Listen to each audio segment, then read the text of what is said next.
What is good? What is good, everybody? Sorry to keep you waiting.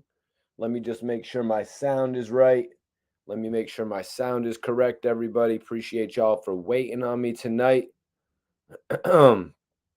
Really appreciate y'all, man.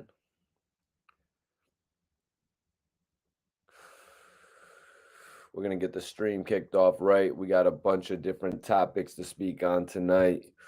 Bunch of dope topics, man.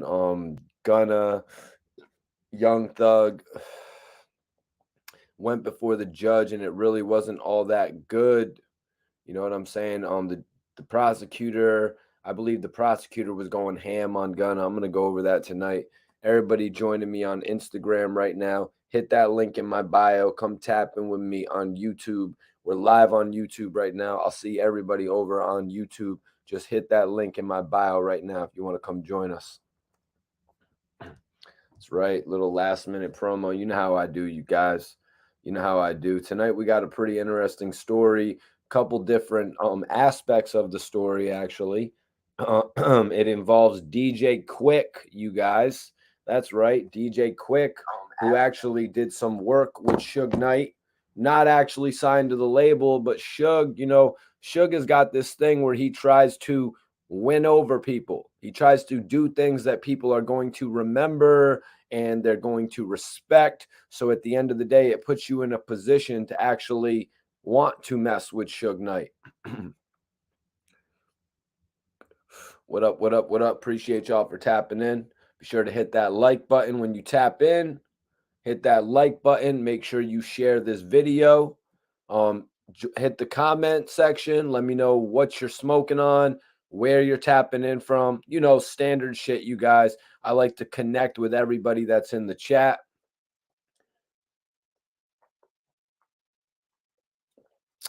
Wack 100 had a few things to say about Suge in regard to this whole situation that happened with DJ Quick. A confrontation that Suge Knight had outside of DJ Quick's house at about 2 or 3 a.m. that actually resulted in some pretty harsh repercussions after that time. Something that Suge Knight was doing in the mid 90s, the early 90s, that same type of shit really wasn't going. Nobody was going for that when it came to the later years, when it came to 2000, when Suge got out of jail and he was trying to hold on to that same respect that he once had. You know what I mean? When he had that same respect that he once had, when he had all that money to protect him from all of those people. Suge Knight wasn't the same person when he was putting out Too Hot for TV, or what was it called? No, that was the Bad Boy album. Too Raw for TV, or whatever it was called, when he was putting out the Chronic 2000. When he was doing all these moves, his paper wasn't straight. His paper wasn't right to be going all around and pulling up to dudes' cribs at 2 a.m. in the morning, trying to intimidate them. Okay, you want to catch me at 2 a.m. in the morning when everybody's asleep? We're going to catch you tomorrow night at about 5, 6, 7 o'clock when the whole world can watch us shut you down. Tonight we got a story. Yep, 2 Gangsta for TV. Appreciate you for tapping in, Whiskey to Don. We've got a story tonight, you guys. Wack 100's exposing Suge Knight for ducking DJ Quik's Goons. But this is something that Reggie Wright, we all know about Reggie Wright. If you don't know about Reggie Wright, he played a role in Death Row when it came to the security, the branches of security. Reggie Wright actually, he actually was, I think he was a police officer or something like that, and then he became Suge's personal security. You know what I'm saying? Excuse me, you guys. I don't deal with people in that regard. You know what I'm saying? It's on Suge Knight to want to deal with former cops. I mean, I would put that in perspective of what I think about Suge Knight. You know what I mean? When we all saw that picture pop up of 50 Cent in a subway with 5 different cops, I mean, your interpretation, your feelings about Boo Boo change a little bit. You know what I mean? When you see Boo Boo taking a picture with 6 of the NYPD's finest, your opinion changes a little bit. Let me give a major shout out to my guy, Relly Rock Mitch in the building. Major respect to you, bro. Seeing you said you was getting your shit started. Keep on doing your thing, my dude. What type of topics do you be talking about, man? Let me know. What do you be talking about and shit, Relly? Because I appreciate you sending the 99-cent super chat. I appreciate everybody that sends in a super chat and supports the channel. Everybody that sends in a super chat, even if it's 99 cents, $1, $10, $20, $40, whatever you guys send in, it will get me to bring your comment on the top of the page. I'll bring it on the top of the page. If you have a statement, if you have a mixtape, a single that you want to promote, I will promote. If you have a book, if your girlfriend is a model and she just started a new music video, that's what we do on this channel. The voice of the voiceless, you guys. If you feel like you don't have a voice in this music industry, that's why I'm here for you. That's what I started this shit for, you guys. What's popping with your night, man? Appreciate you for tapping in. East Coast Connect in the building. Everybody go ahead, share this video for me. Share this video. Let 10 of your friends know on Facebook. Let 10 of your friends know on Twitter. Let 10 of your friends know on Instagram that Mikey T is live, and we're only talking about the realness on this channel. We're only talking about the realness. Shout out to my bro, Cormega. Let me get this sparked up. We're still just on the intro of the show. You guys got to let me know where you're tapping in from.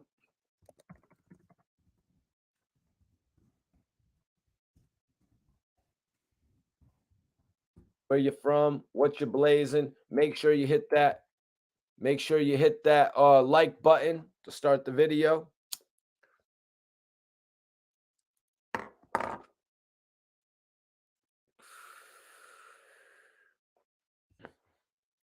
We got Scotland in the building. Hell yeah. Major salute to Scotland tapping in tonight.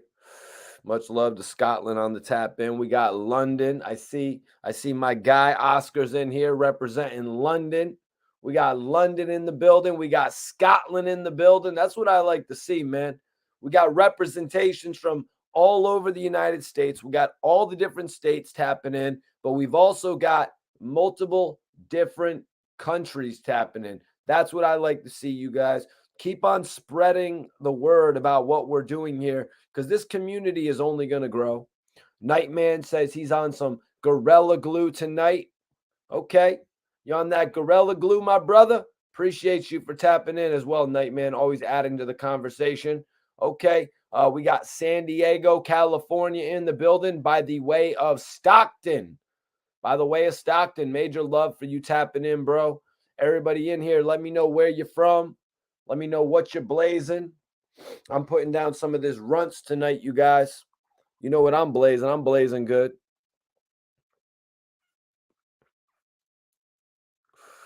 Y'all know I'm blazing good, smoking on some runts.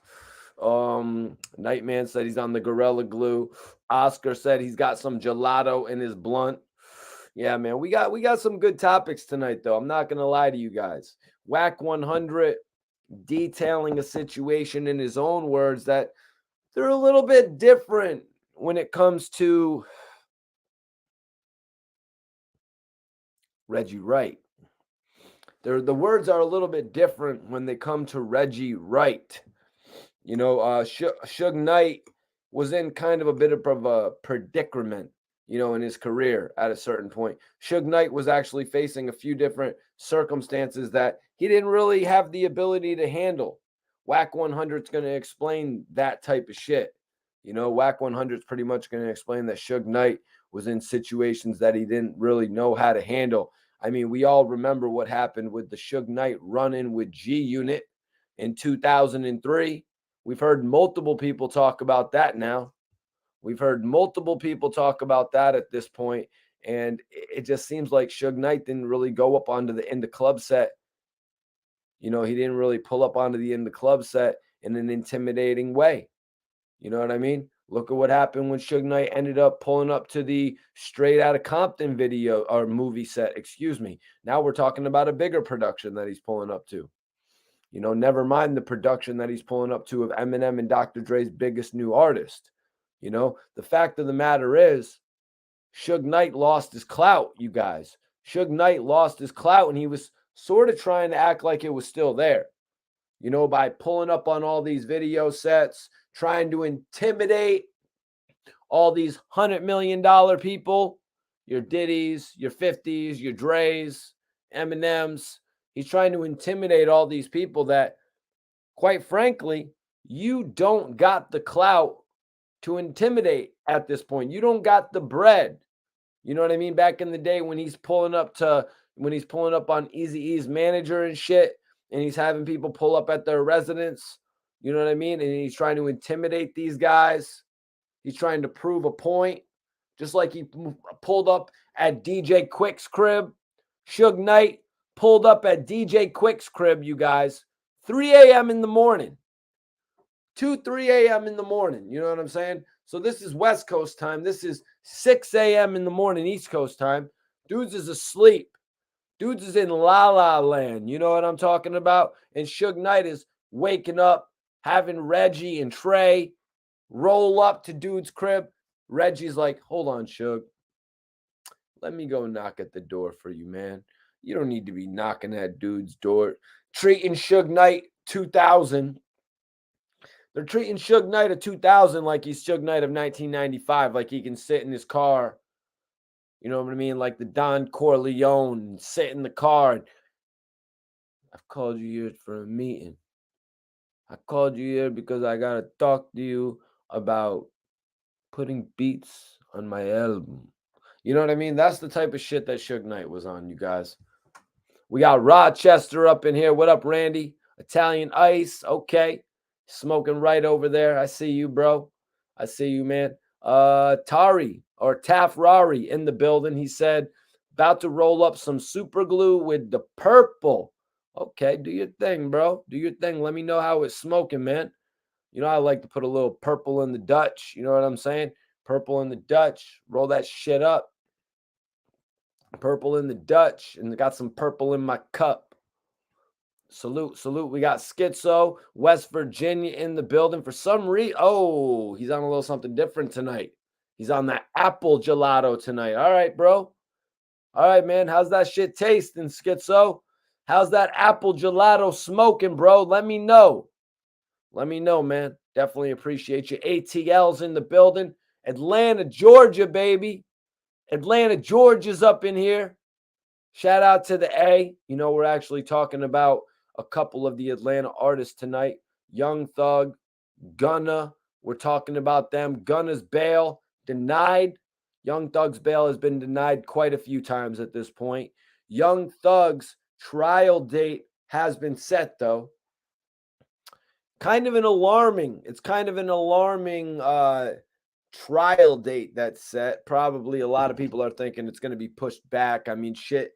If Young Thug and Gunna end up getting out of jail, this trial will be pushed back. The trial will ultimately be pushed back, just like that case from 2016 that everybody is so significant, so they're just forgetting about it. Everyone's forgetting about the fact that Young Thug got pulled over and a couple of his homies were just like, yo, that's my shit. That's my shit. That's my shit. They were so adamant. Like they literally went right up into the camera, you know what I mean, on the body armor. And they're like, that's mine. That's not Young Thug's. That's mine. That's not Young Thug's. When you do it like that, it's not believable. You know what I mean? And then in another situation, Young Thug is rolling through it, Atlanta, 2 cars, 1 car behind him, you know, just like you would always hear about, car protecting you behind you, right? So you're rolling through Atlanta and shit, and you got a car behind you filled with people in it ready to protect you. And, you know, and you're rapping about it in your songs. Well, there's actually an incident where they got pulled over and the people behind them were arrested. There's a whole bunch of instances like this, you guys, that are working against Young Thug. Young Thug is in a hell of a predicament right now, you guys. He's in a hell of a predicament. One thing I heard, prediction, Wack 100 actually said that it'll be about 2 years It'll probably be about 2 years. I even heard a couple other people saying this. It'll probably be about 2 years before Young Thug even really sees trial. Now they're saying trial is set for, I think it was January 3rd, or was it January 9th? Does anybody have the exact date in the chat? It's January of 2023. Bail's been denied. So at this point in time, you guys, no bail. Bail could potentially be set within the next 9 months. I'm just going to say that. You got these guys, lawyers, who are going to be arguing for the fact. Nah, you're not late, Bobby. We're still on the introduction to the show, Bobby. We're really just getting started with the show. Be sure to share this video, hit the like button, and let me know what city you're tapping in from, man. Mike, the real time, a lot of people are saying, oh, Mikey T. Well, they're not saying, oh, Mikey T. They're going on all sorts of social media and they're saying, yo, Young Thug's going to be serving so much time. Young Thug is facing so much time. Young Thug is going to get out. Now, the fact of this is that Young Thug is incarcerated right now. That's the fact. The fact that Thug is locked up right now. And the fact is, they don't want to let him out for the duration of this trial. If they can keep Young Thug locked up for 3 years, I got a feeling they're going to be looking at that as a win. They're going to be looking at it as a win. They can take this guy off the streets. Take this guy, and they want to take him off the streets right now for absurd reasons. They're saying things like, oh, he's the leader of YSL. We know they're saying that Gunna is a capo or a commander. I kind of one of the I look at it a lieutenant commander, sort of like a capo if you're thinking The Sopranos, but they're painting Gunna as a capo. They're painting Young Thug as the leader. Listen, the whole general public, the whole world knows that Young Thug is the leader of YSL. Why are you sitting up there and trying to prove that to a judge? You know what I mean? Everybody knows that Young Thug is the leader of YSL. Like, the fact is, YSL is a record label. Gunna was the #1 artist on that record label. That's why he is the second guy in charge. There might be a couple of vice presidents that are ahead of Gunna, people who make decisions when it comes to, even signing a guy like Gunna. I don't know why they're making such a big case out of this thing. The information that the prosecutor seems to be putting in front of the judge's face, it's all obvious to the general public. We know Young Thug runs YSL. I mean, what happened when 50 Cent started G Unit? 50 Cent ran G Unit. When an artist becomes popular enough, he gets his own record label. You know what I'm saying? When an artist gets as popular, he gets his own label. Now they're trying to paint these dudes in a position where it's like, they're trying to hem Young Thug up for the same charges that Casanova is going through right now, you guys. They've painted Casanova to be within a clique. Never mind his rap clique. They painted him to be inside of a clique that they deem to be gang associated. And when they're putting people in jail for these type of crimes, they're giving them 15 to 20 years of incarceration. I know, because my guy, Domination, was facing 2 charges. 2 charges, you guys. One, you would consider this first charge very serious. Domination's first charge, manslaughter. Got in a fight in the club. Next day, next whatever amount of time, dude passes away. You would consider that the big charge to beat. Now, Domination was also charged with gang assault. Domination ended up beating the manslaughter, proving that the guy had prior conditions. Or I want to say it was because I had been told that the dude had prior conditions, which probably more than likely resulted in what happened to him. Domination lost out on the gang assault charge, which carried 18 years in jail. That's why we're hearing all of these other charges that are being re-brought up within the YSL indictment. They're being re-brought up because the charges are being put as part of other charges that ran concurrently, or they provided, like what they're talking about with Young Thug and the Lil Wayne shit. Young Thug, such a small artist at the time when Lil Wayne was all the way up here. You know what I'm saying? I'm not really going to dig into that because that's not the topic of tonight. We're not talking about Young Thug and Lil Wayne. If you guys want me to talk about Young Thug and Lil Wayne, leave a comment. Leave a super chat. Be like, Mikey T, make a specific video about Young Thug and Lil Wayne. And I'll come on here and I'll talk your ears off about Young Thug and Lil Wayne. And I'll say the whole shit.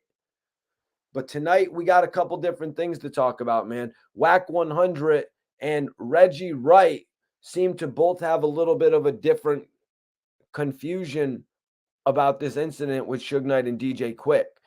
Now, it's interesting to me that Reggie did not name Wack 100. I need everybody in here to share this video. Everybody in here, share this video with 10 of your friends. I know y'all got 10 friends. Don't be bullshitting with me. I know you got 10 friends on Facebook.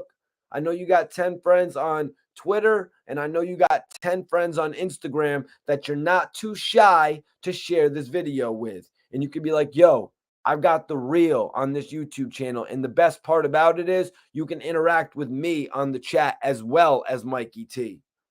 So that's right. If you got record labels, if you got girlfriend, whatever you got, bring them up in the chat and let's go. Major salute, AC Suspense. Appreciate everybody tapping in. Free Casanova 2 times. That's right. I appreciate Casanova giving me an interview. Casanova gave me an interview when it meant the most, right after Don't Run blew up. Let's see what we got here. Let's see what we got here, you guys. Because Wack 100 was talking some shit about this whole Suge Knight incident. I want to talk about it. I want to talk about it, but I also want to smoke some kush. You know what I'm saying? I'm like the old dirty bastard of these blogs. You know what I'm saying? I want to go out and perform with the Wu-Tang, but I also want to go and smoke a bunch of weed. You know what I'm saying? I'm just being real. I don't know if any other blogger is like that, but I am, damn it.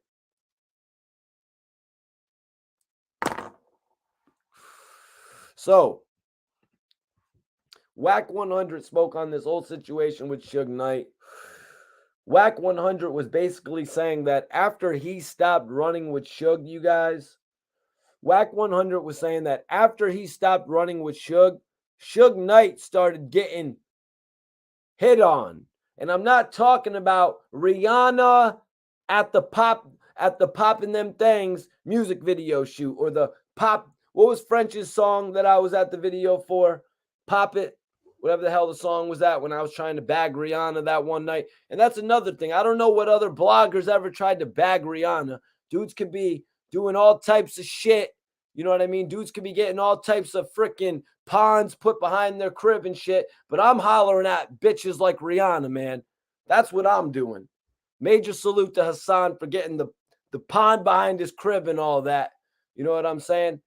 But I'm out here trying to bag Riri. You know what I'm saying? I'm just being real. Salute to ASAP Rocky. I hope he knocks all those charges out too, because you got to step back once you see real love. I ain't, you know what I'm saying? You got to step back once you see real love. So I'm going to let them do their thing. Share this video though. Tell your best friend, Mikey T, the movie star, done tried to holler at Riri. The boy's crazy. Just tell him. Because there ain't no other blogger you're going to tell your friend done tried to do that. But yeah, so anyways, let's get on to the topic. Let's get on to the topic though. Because Wack was like, we all been stopped effing with him, and we stopped messing with him. Wasn't nobody able to knock Suge out. No, wasn't nobody able to knock Suge out or get to him while we were moving with him. When we were with him, that was out. Listen to what Wack 100 is saying right here. When Wack was running with Suge Knight, Nobody was able to go and knock Suge out the blue. You weren't going to see Suge Knight at a barbecue get impressed. You know what I mean? Get impressed like he was getting pressed by Debo and Friday. I mean, we all pretty much know Suge was Debo and Friday until he was getting Debo'd. You know, Wack 100 is pointing that out. These are things that people were afraid to talk about, you guys. Nobody wanted to talk about how the boogeyman had to look under his bed in the early 2000s. Dude still caught up with getting that Dr. Dre in 2005. Bro, you shouldn't be caught up with Dr. Dre, man. Let's not even think about the things that Dr. Dre could do if he was that type of dude. But that's why Dre walked away from Suge. More important, walked away from Suge. He walked away from Death Row. You know what I mean? Because Suge, in all honesty, wasn't worth any of the thoughts in his head. The thoughts in Suge's head was Chronic 2000, 2002, the Dog Pound album. One good thought he had was probably telling Tupac not to name his album, telling Pac to name his album All Eyes on Me. That was probably the best thought the man had. Caleb, you already know, bro. We talking that real shit on the channel, man. We talking that there's a lot of shit these other bloggers never did that I did. No disrespect to them. No disrespect to them. Just check in. Just check in. You know what I'm saying? Just check in and show love.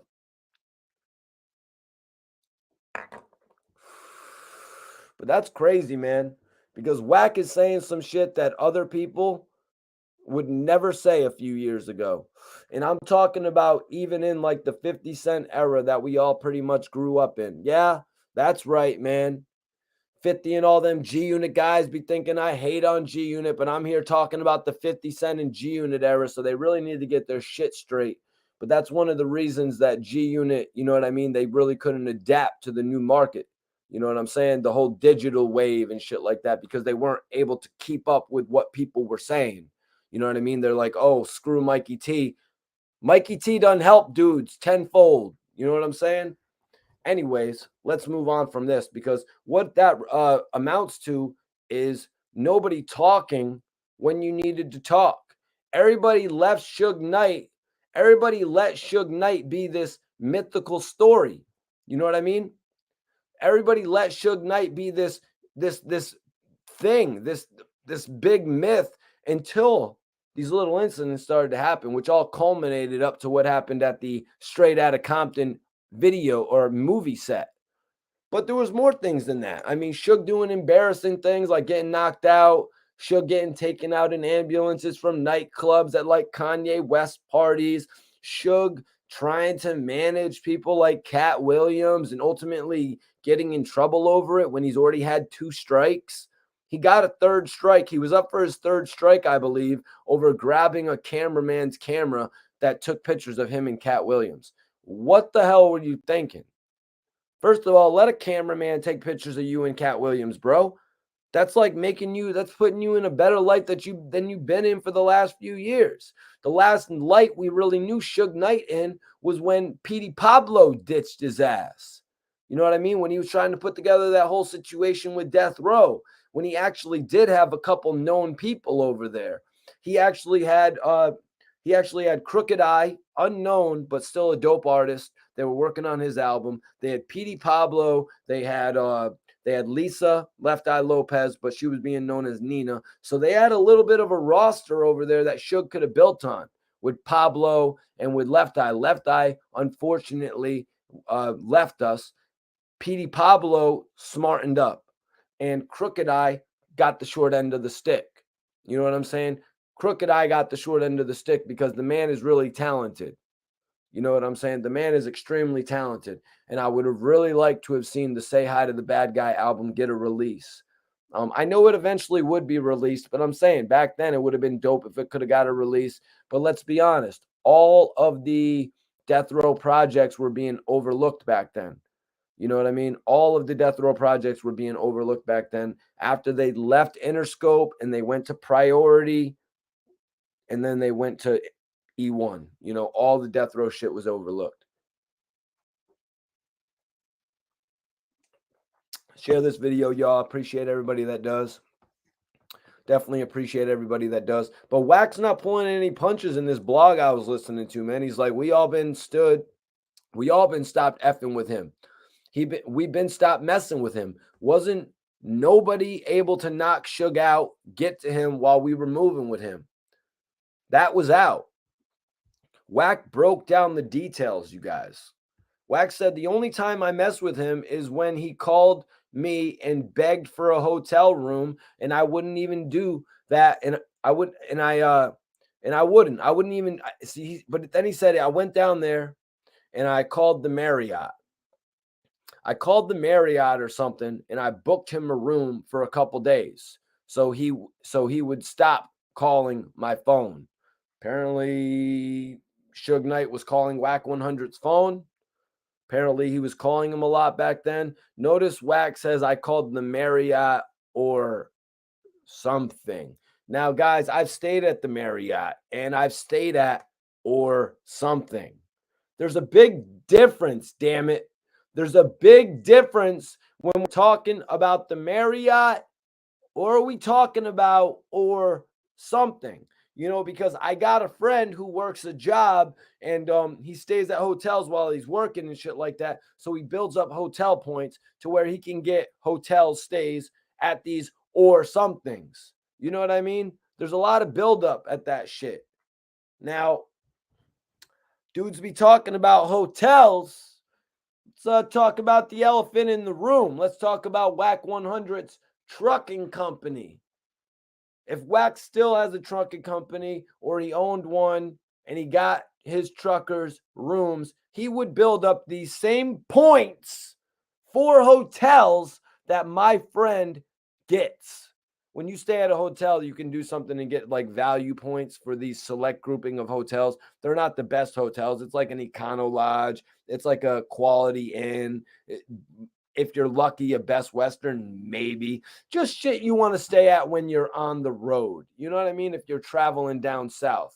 We used one. I had my friend get us a hotel when we was driving down to Miami. You know what I mean? You do it for shit when you're not really going to stay somewhere a long time. You just want to go somewhere and literally crash out at a hotel. Now, granted, I don't think Suge would mind staying at the Quality Inn for a 3 or 4 day stay. That might be, you know, dudes have had it worse. You know what I mean? Dudes have had it worse. Like, I even know myself. I'm like, damn, man, you know what I'm saying? Like, I'm in a situation where sometimes the room isn't better than like the Holiday Inn or the Best Western, you know, so whatever. It doesn't always have to be a Marriott that you're staying in or a Hyatt or a freaking W. It doesn't always have to be these spots that you're staying in. A lot of people blow their money staying at these locations. You know what I'm saying? Like, I could have sworn that Wack 100 had said when Suge Knight got in advance for shit, he would go and stay at these elaborate hotels and just blow his money like that. So yeah. So he said that he went and I called the Marriott or something, booked him a room with a couple days so he would stop calling my phone. Now, I was just kind of saying, like, if Wack 100 really owned a trucking business, he would more than likely get some hotel rooms for free. Just because of all the buildup in hotel rooms that you buy over the course of time, you earn points. So it was asked if DJ Quik confronted Suge Knight over music videos. So this is where the story with Reggie Wright actually ties in. Because Reggie Wright actually spoke on this whole topic of DJ Quik shooting a video for Suge Knight, even though he wasn't signed to his label. But then Suge Knight actually went to DJ Quik's house in the middle of the night. For some reason, everybody share this video. Let's get over 100 people in here, man. Share this video to all your friends on Facebook, Twitter, Instagram. You know what I'm saying? Share it to like 10 of your friends each, man. I'd appreciate it. Plus, bring them here on the conversation so we can all chat together. So basically, Suge Knight had shot a video for DJ Quik. Then for some reason, when he was locked up, Suge had wanted to do that for him. So I kind of feel like Suge was making that play for him while he was locked up to be like, again, he's on his Don Corleone shit. You know what I mean? He's like, look at the plays that I made for you while I was locked up. I got your video that you always wanted to shoot. You always wanted to shoot that video. I remember.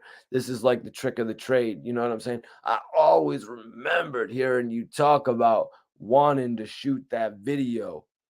And I made that happen for you when I was locked up. This is kind of how I feel like Suge Knight was trying to play out DJ Quik in this situation. You do something good for them. You know what I mean? You do something good for them, and then in turn, they owe you. You feel like they owe you. Now, Reggie Wright broke the fact down that I guess DJ Quik was signed to Prolific Records, and he was not signed with Death Row. Suge still made the move. So Suge gets out, and I guess Suge wants to have a conversation with DJ Quik. And I can only imagine it's something in regard to him wanting DJ Quik to possibly do production on an upcoming album. You know what I mean? Shit. If time frame wasn't really right. The time frame that Suge Knight's talking about now is actually the time frame when he's dissing everybody. You know, this is when he's doing those, those projects where he's renaming them Dr. Dre's projects. Like he literally did that with the Dog Pound on an album called 2002. And then he did that and just made the Chronic 2000, which is why Dr. Dre ended up having to name his album the Chronic 2001. I don't think anybody really wanted a part of that shit. You know what I mean? Maybe at a little bit of a later date when Suge Knight was working with Crooked Eye and Nina and Petey Pablo. Maybe at that point, you know what I'm saying? Maybe at that point, I could see DJ Quik wanting to work with them and break some bread. But not when they're doing all these Dr. Dre ripoff projects. You know what I mean? Not when they're doing all these projects that are really, you know what I mean? They're really triggered towards dissing the other dudes. Suge kind of ruined his reputation when he released that Snoop Dogg Dead Man Walking project, the Snoop Dogg bootleg album that he had all of the old Snoop Dogg material for. You know what I'm saying?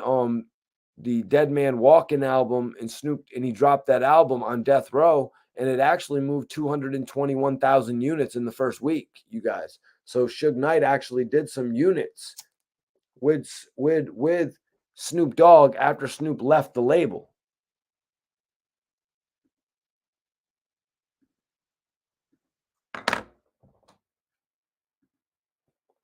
I'm going to ask you guys in the chat, man. I'm going to ask everybody in here.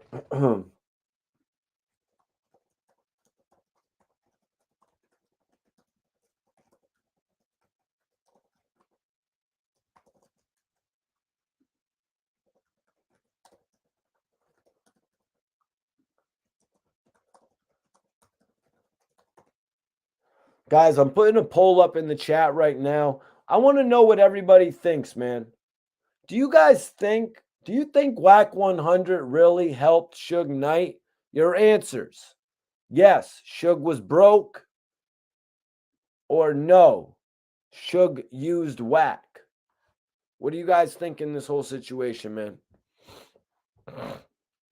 Yep, that's exactly what I was talking about as well, Jay Brown. Appreciate you for tapping in. I just don't think Quik really wanted anything to do with these projects, but maybe he didn't care. You know what I mean? Maybe when he actually ended up speaking to Suge, he's like, bro, I'll give you whatever beat you want. It ain't but nothing to make a beat. I got you. You helped me make my favorite video. You know what I'm saying? You helped me make my favorite video. That was allegedly his favorite video. I'm not going to repeat the title on here. You know what I mean? I don't need to do that. But I've checked the video out over the years. You know what I mean? I've watched pretty much everything that was associated with Death Row over the years. You know what I mean? Even though Quik was really in, you know what I'm saying? I actually, one of my guys, Pop Tracks, actually, I believe worked with DJ Quik and shit like that. Salute Pop Tracks. I actually met him through Gilly the Kid. Yep. So everybody vote in the poll right now if you're just tapping in. Do you guys think that Wack 100 really helped Suge Knight? Because Wack 100 is pretty much alleging that after he stopped messing with Suge, that's when Suge actually started, you know what I mean? That's when Suge actually started having it rough. That's when everybody started running up on Suge. That's when everybody started apply not just started, because obviously they were trying to apply pressure for Suge for years, but he was able to handle it. But Wack says after they left Suge, that's when everybody was able to break through. That's when everybody was able to get to Suge. Now there wasn't any more barriers.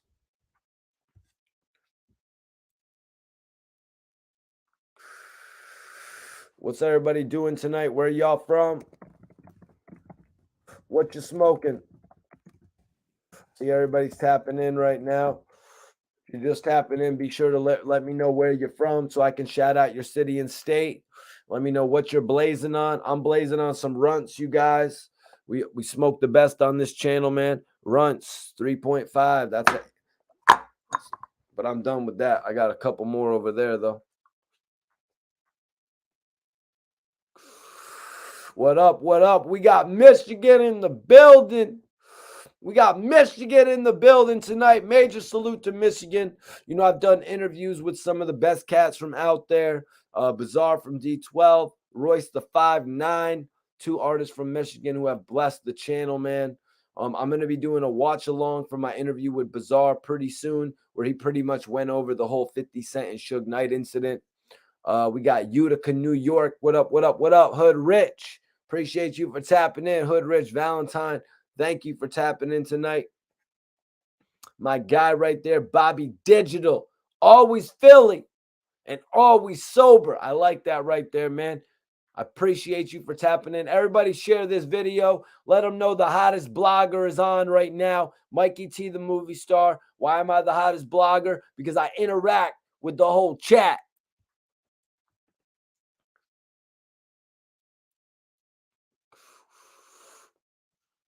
Major salute. It's 416 in London. I'm going to have to make a Drake type record like that, bro. I'm going to have to make a song, 416 in London.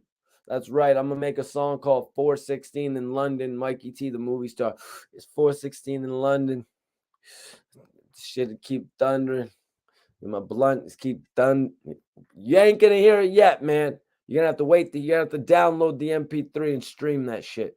Buckshot. What up, Buckshot? Major salute to everybody that's tapping in. Let's get into this topic because Wack 100 is going in on Suge Knight, you guys.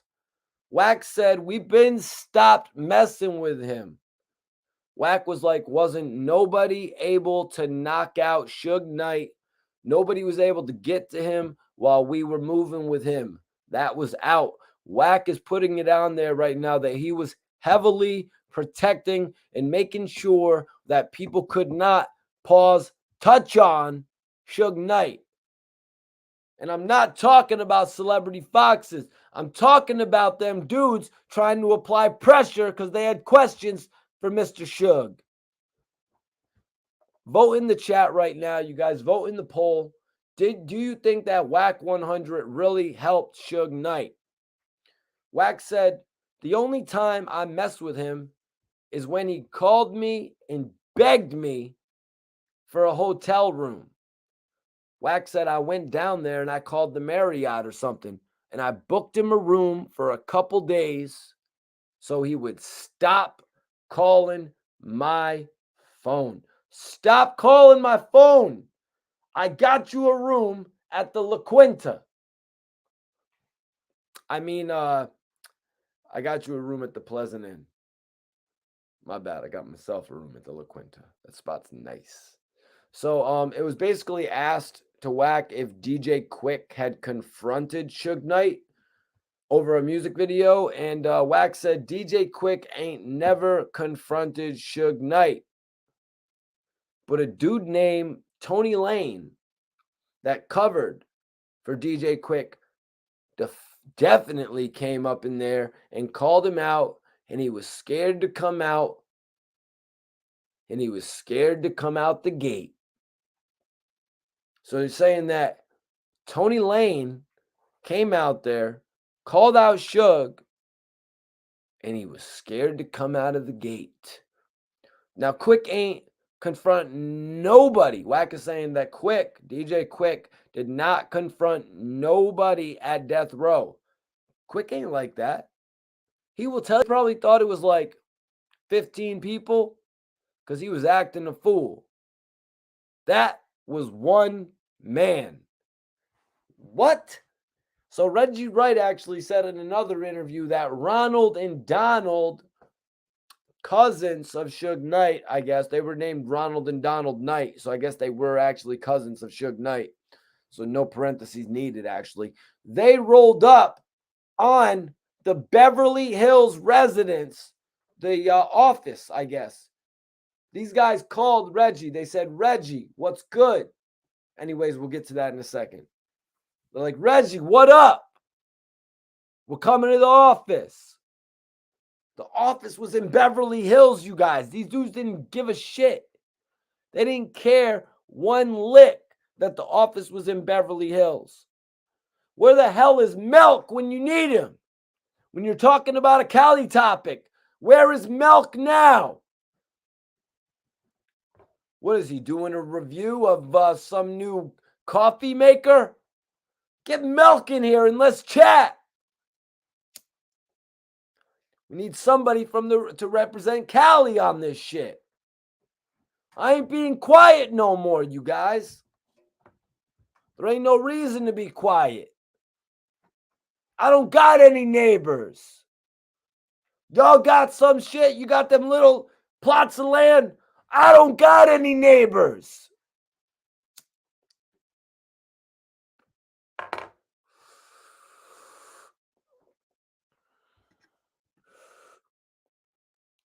Yeah, that's true, Smoke 60. He does claim that.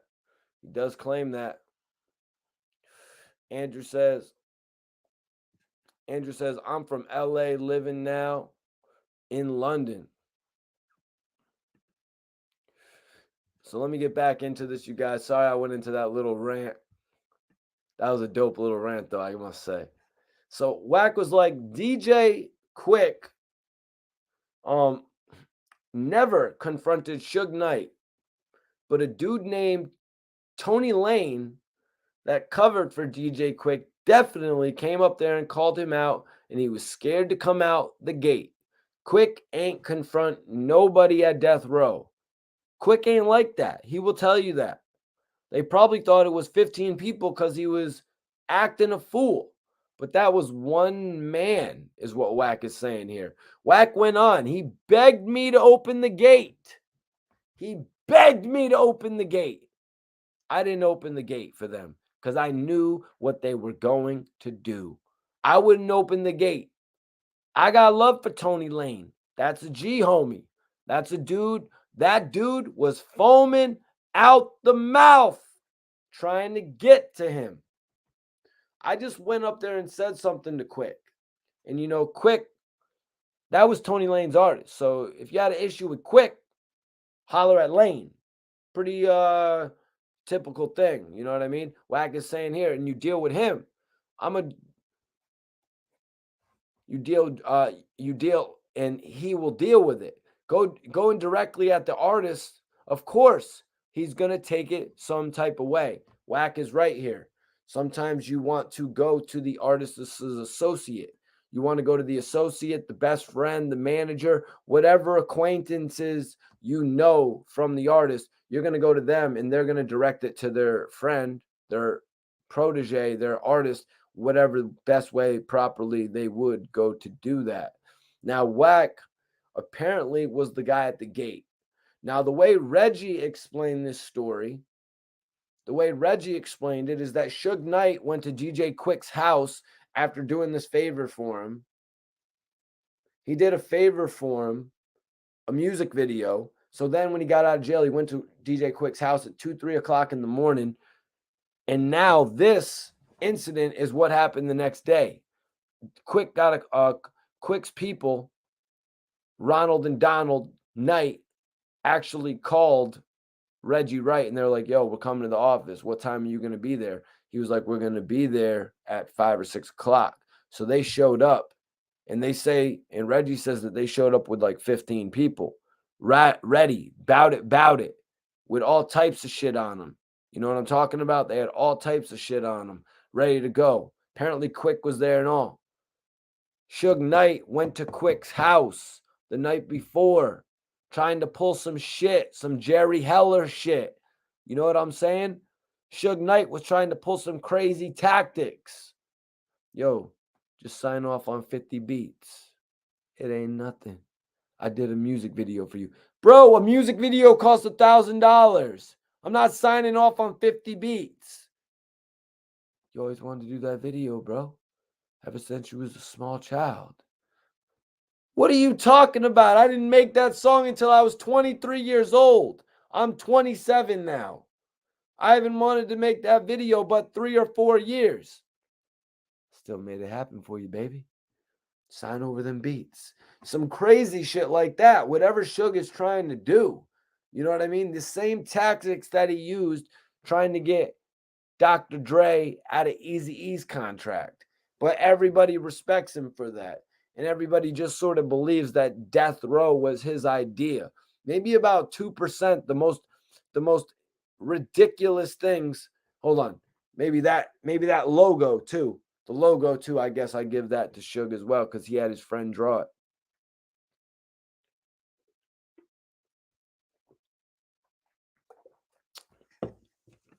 Yeah, that shit's crazy, man. So Wack telling it from his perspective is totally different, because Reggie didn't mention him. Reggie mentioned several people at the gate, but he would not mention Wack 100 by name. From Wack's perspective, it's sort of like Wack was the one at the gate that he was talking about. Wack went on. He said, Tony Lane is a real one. Suge ain't got the status Tony Lane got. When we got from around him, that's when he started getting touched. Suge didn't come up doing this. I came up from a foot soldier. Everybody can get it around me. I'm a move the way I know how to move. He ain't move like that.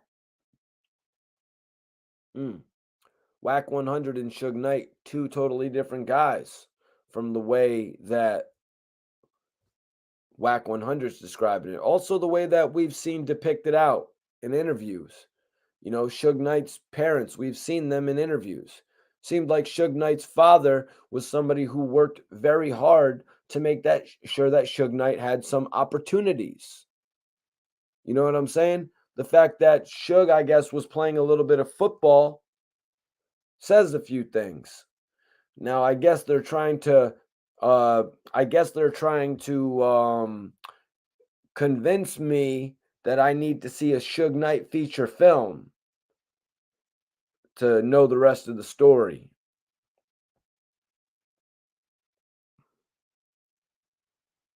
You know what I mean? Now they're trying to convince me I need to see the Suge Knight movie to see this story finished. Like, Lord have mercy. Lord have mercy. Wack is like, I came up from a foot soldier. Wack said, we had to do that for him. He ain't move like that. We had to do that for him. That ain't what he do. When he was doing that shit that he used to be doing, he ain't have enough strength around him to deal with the response. Suge Knight kept on moving like it was 1995 and far past that. You know what I mean? He just couldn't get it out of his head that his run was over. He kept doing these things that he couldn't even handle the repercussion from. You saw it later on as he would be taken out, carted out of events, drug out of events, all these different type of situations and scenarios that Suge Knight was facing that we would have never thought in a million years this man in charge of a $500 million company would ever be a part of. You would have thought Suge Knight would have been kicked back smoking cigars for the rest of his days. You really would have thought that back in the day.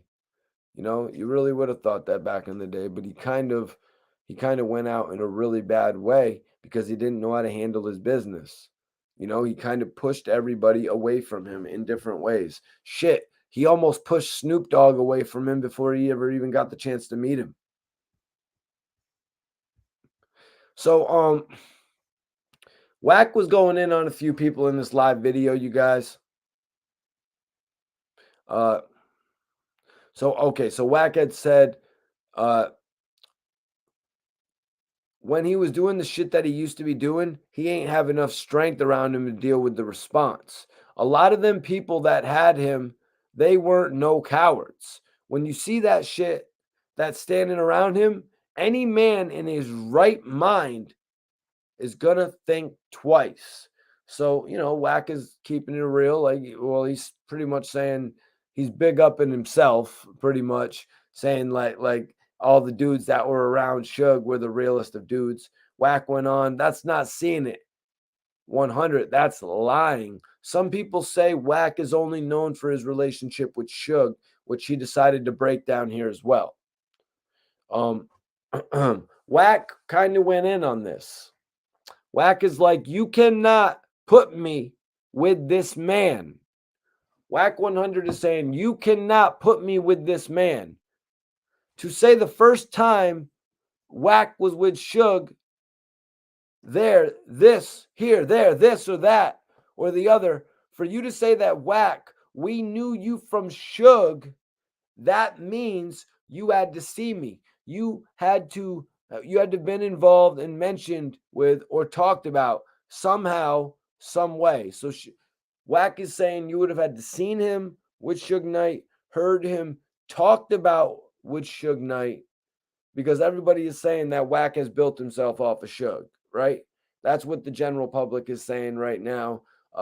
Gilly had did an interview with Suge where he was saying something along where he was asking if he was Suge's driver. You know what I mean? So to say the first time was with Suge, like here, there, this or that or the other, for you to say Wack, we knew you from Suge, that means you had to see me, had to been involved and mentioned with, talked about somehow or some way. Wack was asked, who's Wack the dude?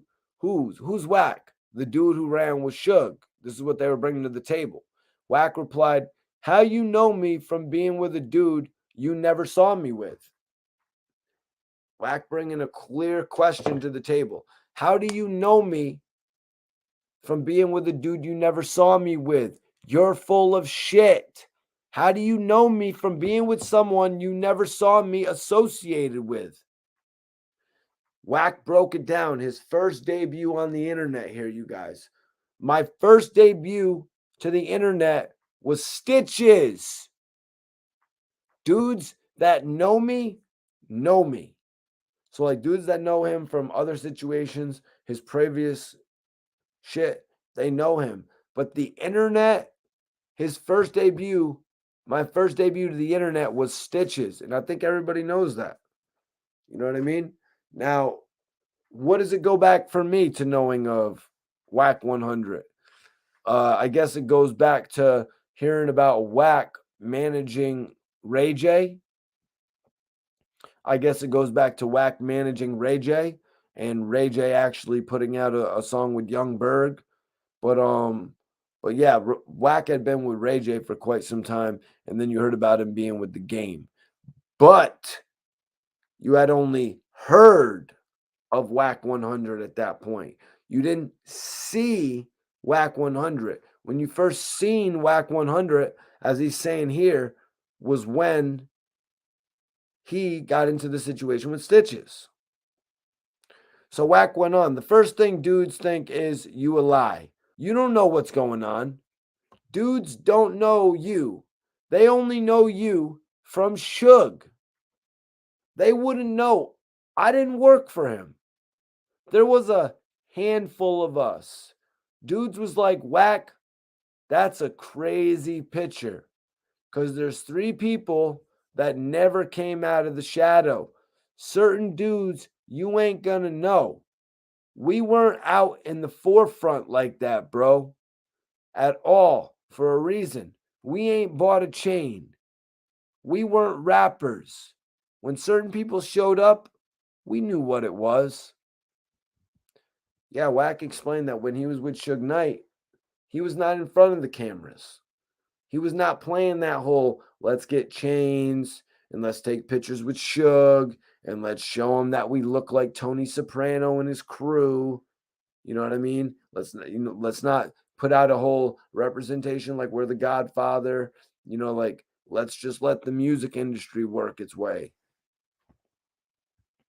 So it's quite a crazy situation right there that Wack explained with Suge Knight, man, and DJ Quick. Pretty crazy situation. Like I said, Reggie Wright also did an interview on it where he did not mention Wack 100 whatsoever. Reggie Wright did not say Wack 100's name. He said there were a couple people at the gates. They did not let them come through the gates. Reggie said eventually Suge Knight went downstairs. He said they saw DJ Quick. They saw a number of other people, multiple other people. But at the end of the day, a piece of the story that Wack 100 is not revealing that Reggie Wright revealed. Reggie Wright actually said that Suge Knight spoke with his cousin. Ronald was very pissed, but there was another named Donald. I guess they were twins, I believe Reggie was saying. And they cleared everything up to the point there was no issue, but they did not let them come onto their property. And this property that we're speaking of was actually in Beverly Hills.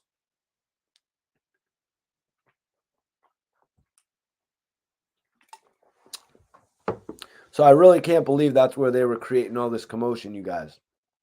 In Beverly Hills. You know what I mean? Right there in Beverly Hills. I can't believe that Suge Knight really still had that management or that property there at that point in time either. But yeah, there was some other details about what Reggie did in order to get the whole shit together. But we got another topic to speak on, you guys. We got to speak on YSL. We got to speak on Gunna. We got to speak on Young Thug, you guys. Young Thug actually has a court date coming up, but it's not for quite some time. They got a trial date set up, actually, I should say, not a court date, because I'm sure he'll have multiple court dates set up in the next few months. But Thug has a trial date of I want to say it's either the first or second week of January. I can't remember the date. It's either January 3rd or January 9th, 2023, though. So they're expecting Young Thug and Gunna to sit up for the next, what is it? The next six months now, since we're just about out of May. They're actually expecting Young Thug and Gunna and all these other dudes to sit up for the next 6 months to get ready for a trial, which is kind of crazy. Ultimately, the trial will actually more than likely, damn, Nightman, you said they took you to trial in 6 months. Similar situation right there. Yeah. Well, this prosecutor had some things to say about Gunna, man, that actually were kind of crazy, labeling him a commander, a capo, lieutenant. It's a little bit crazy to me how they're labeling Gunna here. It's a little bit crazy to me how they're labeling Young Thug as well. You know what I mean? Young Thug's whole situation is like, I think it's really being misinterpreted. I think these guys are really misinterpreting what a music label is to what some of these other organizations are in Atlanta or whatever state. I think they're pushing. I think they're, what is the saying? Is there a saying called, I think they're grasping at straws or something like that. These guys, they're they're really reaching on this. They're really trying to go with this now that all music groups are actually related to gang activity. And that's quite absurd to me because these music groups are quite possibly some of the biggest contributors to the economy. You know what I mean? These guys are making sure gas stations, they're making vehicles, gas in the vehicles, you know what I'm saying? Grocery stores, all these different appliances, furniture, everything is getting bought and they're really targeting these artists that are really helping the economy, which is something that we drastically need at this point. They're selling tickets, they're getting venues, they're putting lights on in venues, they're creating job opportunities for security at venues, for vendors at venues. They're creating all these different opportunities. All of these guys, y'all, all of these different music performers that they've indicted in the last few years they've been taken out. Basically what we're doing, our own country, what we're doing to ourselves is we're taking main contributors to the economy out of the economy, and we're putting them in jail. And look what they did to Rollo had 60, 70 people working, contributing, becoming contributing factors to society. Maybe I'm getting a little too political with it right now. Maybe I'm getting a little too my son on y'all right now. I'm sorry, my son. Sorry about that. Yep. Nightman. They watch you before you become famous. And then sometimes, you know how it is if you saw that movie Snitch with The Rock. Sometimes after they've even got you, they let it go a little bit further so they can see what more they can do to tighten up their case. You know what I mean? I don't know if you guys ever seen that movie with The Rock called Snitch, I believe it was. One of The Rock's best movies, though. At a certain point, The Rock had trapped these guys, and then the lieutenant was on the phone. He's like, let him go. They're like, let him go, because they heard him talking and they knew there was a bigger fish, and they're like, let him go. So they let him go, and then The Rock is like, what are you doing? What are you doing? That's my son. That's my son. So The Rock was pissed, and they're like, no, we got to let him go. He's like, then I want my son out of jail right now, because that's why The Rock was doing the whole shit in the movie. Shit was pretty dope. But if y'all want to check out a movie, you could check out Slapface, horror movie. I'm actually in it.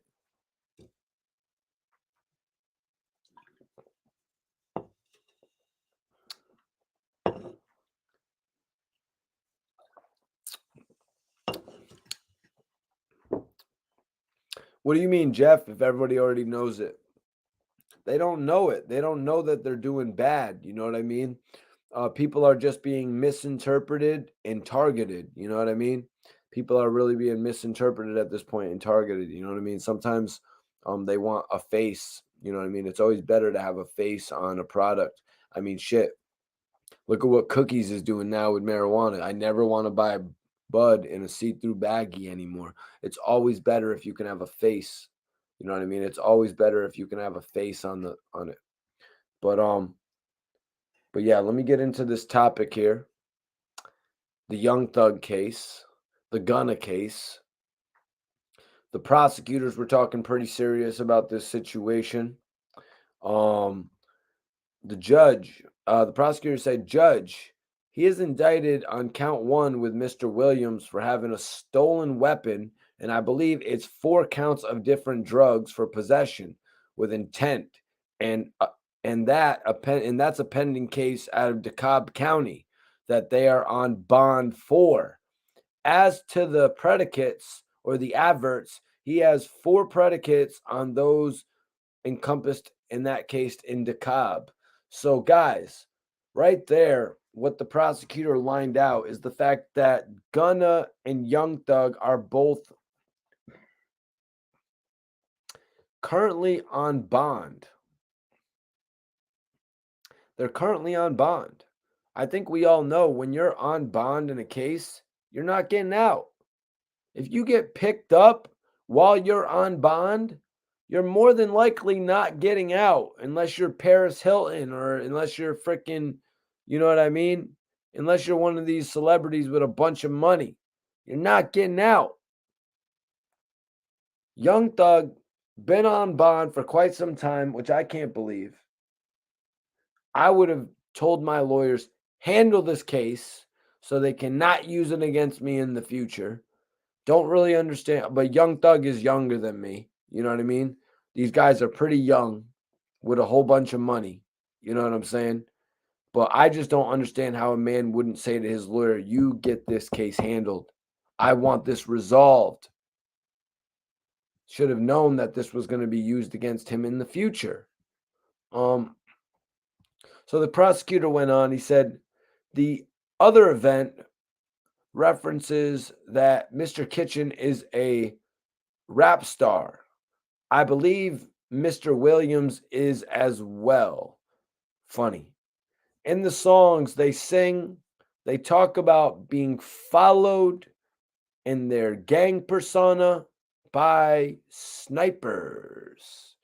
They're always followed by snipers. I believe it was the Brookhaven Police Department that made a traffic stop, 2 cars right next to each other. So, damn, this is pretty damning evidence. So now you're going to talk about how you have people watching you, you got your team watching you right there. You're going to rap about that in songs. You're going to rap about in songs which you're actually going out there and doing currently. That's not how this shit works, Jeffrey. It's not how this shit is supposed to work, Jeffrey. You know what I mean? Back in the 90s, when I was listening, back in the 90s, early 2000s, when I was listening to rap, when we were listening to our favorite artists, you know what I mean? We assumed that they were rapping about things that they had done in their past. You know what I mean? We were assuming they were rapping about things that they were doing in their past, not things that they were currently doing. You know what I'm saying? There's a reason that we look at musicians as entertainers. It's because they're going to be around to entertain us. Unless something happens like with the 50 Cent and Ja Rule situation where the entertainer gets wiped off the face of the map. Young Thug, by rolling around in a situation like this and rapping about it right afterwards, you know what I mean? Rapping about a situation that you get caught for, however you want, if it happened to him before, if it happened to him after, it's like, come on, man, you got to be moving smarter than that, man. You got to be moving more straight edge than that. Now, you might say, Mikey T, what are you talking about? They had some people behind him protecting him. Well, let's read on here. The prosecutor went on. So he had said the Brookhaven Police Department made a traffic stop. 2 cars right next to each other, one in tow, were stopped in the Brookhaven, DeKalb County, doing approximately 25 miles over the speed limit. Mr. Williams and Kitchen were in the first car. I do not believe to my memory that they had any weapons in that car. Prosecutor then said, the next car, there was an AK. There were other weapons. There were 4 members in that car. And guess what? Guess what all 4 members in that car were stating? They were stating that they worked for Mr. Williams. This is all good still, right? It's like, Mikey T, what do you mean they worked for him? They had to be licensed to carry. Prosecutor went on to tell the judge they were all heavily armed and they were arrested for those weapons. So now you guys, we've got 2 cases here. Remember the other night when we were talking about patterns?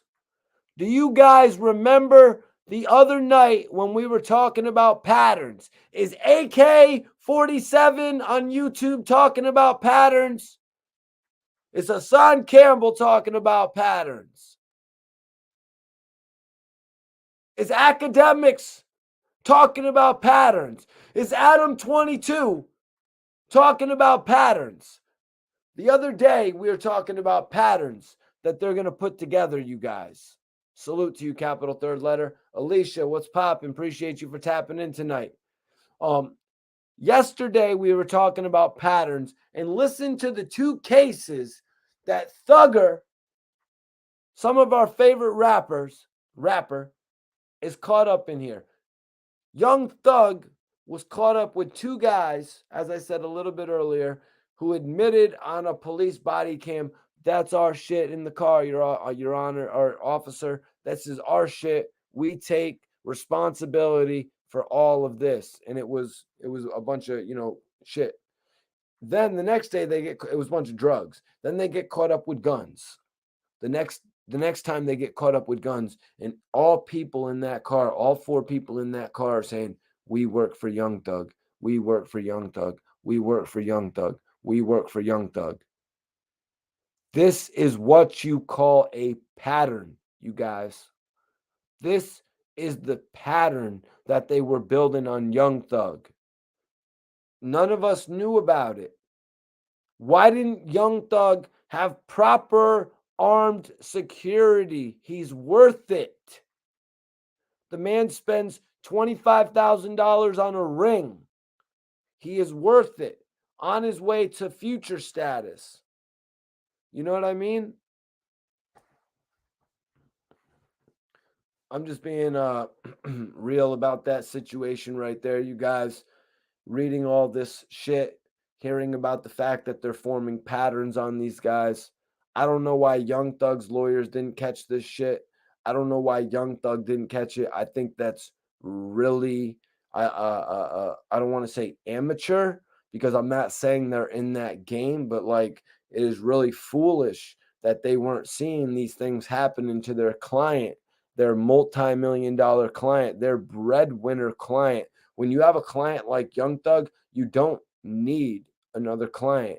You should be looking out for that client's best interest. Well, Thug, it seems to me that they have 4 guys on body armor saying that they all work for you, and they're getting arrested for possession of a weapon. And now it seems to me that they got these other dudes who were driving with you, and they're being arrested for possession of, drugs. Jeff, it's kind of looking like they're going to start painting a picture that everybody works for you. Weren't they ready for this? Nobody reading between the lines like this? Or is this what all the other bloggers are saying? Let me know, because I don't know. I'm in my own world. You know what I'm saying? But this is what I see, and it's clear as day in front of me. Okay, Mikey looking like that. That yellow has me saying hello. Bobby, what's up? What's up? What's up? Appreciate you, Bobby.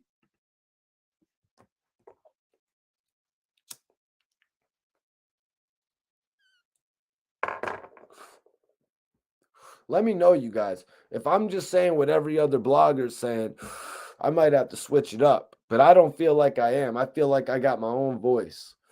But if I'm saying what everybody else is saying, let me know. And maybe I'll have to go into a little early retirement or something like that. But I don't think I'm saying what everybody else is saying out there. Let me check out this poll. Do y'all think Wack 100 really helped Suge Knight? We got 69% saying no, Suge used Wack. 31% saying yes, Suge was broke. Vote in the poll right now if you haven't. Vote in that poll right now if you haven't, you guys.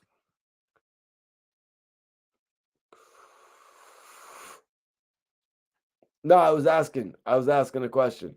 I was asking, like, because I don't watch these other bloggers like that, man. You know what I'm saying? I don't want. I be doing too much content. I be watching too much. I be doing too much content. You know what I'm saying?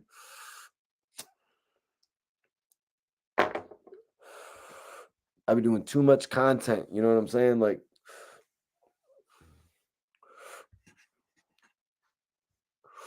but maybe when I get a chance to slow up, you know what I'm saying? When I get a chance to slow up, maybe I'll check out some of their content. No, I'll probably just keep going. You know what I'm saying? Somebody will be like, "Yo, Mikey T, we respect that. Keep going."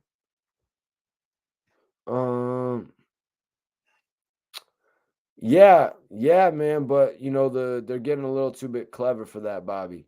Bobby says rap artists are supposed to have someone on the team who takes the hit. Yeah, bro, but the people are getting a little bit too clever for that, bro. Like now they're taking that and they're turning it into an organization type shit.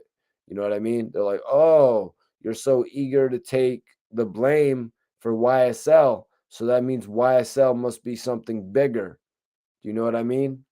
So they're like, YSL must be something bigger if you're so eager to just take the blame for all that. Like there's something up with that, is kind of what the police, the feds, anybody is starting to think. And that's why Young Thug's going through this whole thing right now. Because they're targeting, Arab said this actually, that they're targeting artists, but they're targeting labels because that's where the bigger time sentence is. Like I told you guys about domination a little bit earlier. So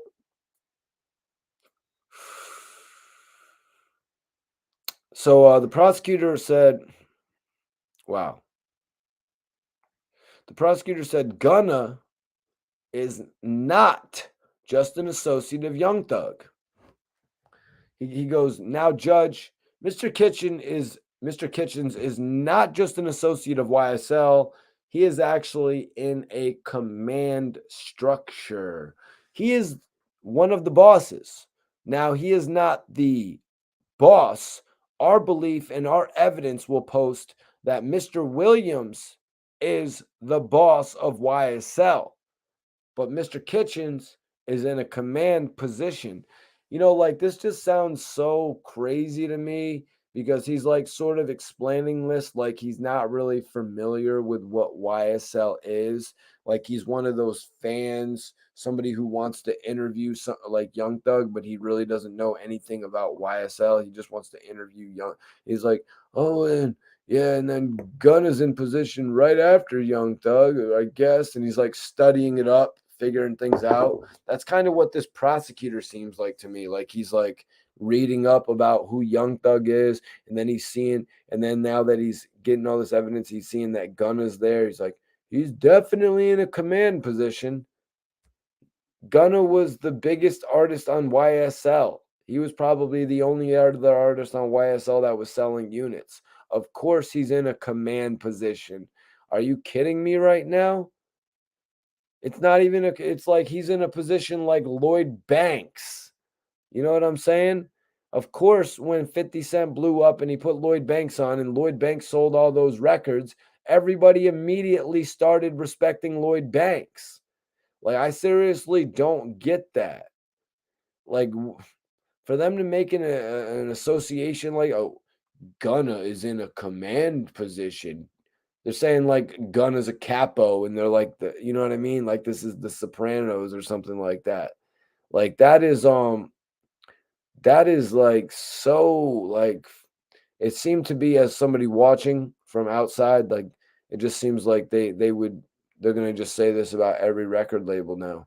Everybody's second in command. I guess just because they did it to Bobby Shmurda and Rowdy Rebel. You know what I mean? They just think they could do it to everybody now. I'm pretty sure if you look at the evidence, you'll see when Young Thug and Gunna even met. And I don't even think they met all that long. Like, I don't think they've known each other for 10 or 15 years. Somebody, if anybody in the chat can get me a date on that, I'm pretty sure he just signed Gunna. I mean, I don't know off the top of my head, but I'm gonna say that he wasn't rocking with Gunna back in the day when he was making breakdance with Gucci Man. I never saw Gunna in tow when he was running around with Birdman. You know what I'm saying? So they're gonna tie Gunna to this like that. Of course, Gunna took on a high repping position in YSL. He was the only artist on YSL selling. The hell, this guy sounds wild bringing this case to a court. Somebody needs to shut this shit down. Like, that's his music recording artist. He makes calls. Yeah, everybody's going to follow Gunna now. Gunna is a leader of that damn label. He sold 150,000 units. Gunna is a boss. Everybody listens to Gunna now. He sold those units. The hell do you think? Man sold 150,000 pieces in a week. Of course, he's a boss. But they're trying to paint it in a bad light, you guys. They're trying to paint it in this light that's like totally crazy. And it totally takes away from everything that Gunna was going to do in his career. You know, everything that Gunna was going to do in his life. All the multi-millions of dollars that he would have made and spent and put into the economy. Now it's just not there. Now it's just not there because they want to make some assumption about this guy, of these guys rapping about Elmo. You know what I mean?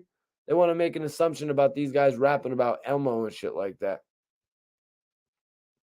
So prosecutor went on, not only is he heavily involved in crimes in another county, he is actually involved with the leader of YSL. Judge, he is in his videos basically stating that they have 1,000 round choppers, talking about weapons. They have I actually enjoyed this one. It's a video released on about 12/18/20, so December 18th, 2020, where they said, just screw it, take it to trial. He said, I actually like this one. He said, they got one here, Judge, and I actually like this one. Screw it, take it to trial. Hey, man, with the case that they're bringing up right now, with what just happened with Jay-Z and Meek Mill and the whole lyrics thing, there's going to be a big question of the lyrics they can do in this situation. I think they're going to have an issue. I think they're actually going to have an issue when it comes to put it on the table. What commands did Gunna make? What Capo-like moves did Gunna make? You know what I mean? Pretty sure Gunna is clean as a whistle, but maybe that's just me. Maybe I'm just the only one thinking that. You know what I mean? Let's see what happens when they bring it to trial. Sure, Young Thug might have been associated with some people who were doing some crazy ass shit, but I don't think Young Thug was entertaining that shit, to be honest with you. But maybe they're going to have him on talking with other leaders of other groups. Maybe they're going to have him on the fact that he might have given them money or something like that. If that's really going to be enough, Young Thug giving somebody $10,000, $20,000, if that's going to be enough to put him away for 20 years, I find that ridiculous. You know what I mean? I find that absolutely ridiculous. But I don't know how all that shit works, man. I don't know how all that shit works. It's like nowadays they can just put a whole indictment on you just for trying to help your friend just open up a freaking type of business. You know what I mean? If your friend wants to open up a restaurant, you give him 30 racks and then he gets caught up doing some shit in the back of his business. It like falls on you or something. It's like, what? When did you guys start doing that? When did why am I getting blamed just because I tried to help my friend get his shot in the game? And I'm not talking about that type of game.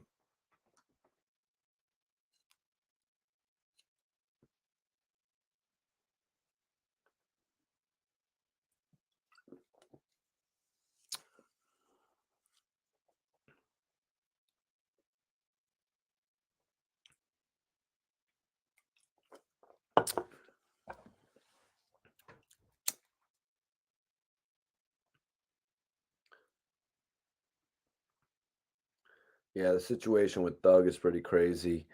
Gunna not getting bail. Their date, their date actually being pushed all the way to 2023. January of 2023 is going to be their court date or for a trial.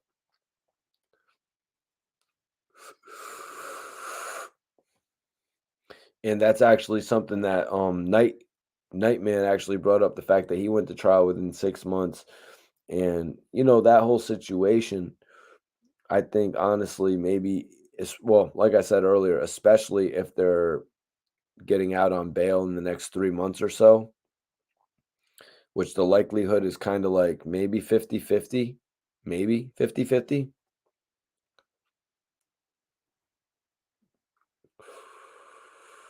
You're right, OG. You're absolutely right, man. With little Keed, you know, little Keed passing, very sad. All this shit happening, they can't even be out. You know what I mean? They can't even be out at the time. You know what I mean? To even be there for the people who are really in need. Who knows what would have happened if they were just out? You know, who knows what would happen if Young Thug and Gunna were out? You know?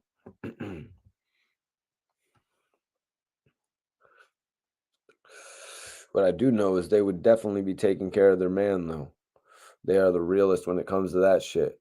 You know, they put their money where it needs to be. I guess that's not really the right thing to say, but you could tell they put their money into their loved ones.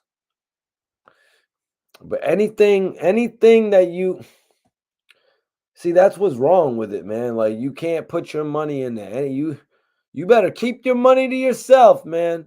Because what somebody does with your money, man. Yo, I gave them $20,000 to handle the funeral expenses. You know what I mean? I gave these dudes $30,000 to open a business. You know what I mean? I gave my friend $10,000 because he just had a kid. You know, I wanted to set him off right.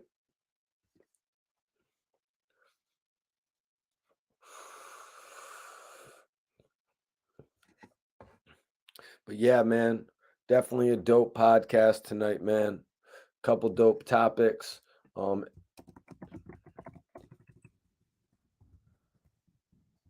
Anybody got any open questions tonight? Anybody got any open questions for the live tonight? Came on with just 2 topics tonight. You know, the whole Wack 100, Suge Knight, Reggie, Wright, DJ Quik'S incident, and then the Young Thug trial date, Gunna bail hearing. Those were the topics for tonight. Smoking on some kush, getting right. Smoking on some kush, getting right. You know what it is. We got Atlantic City in the building, baby.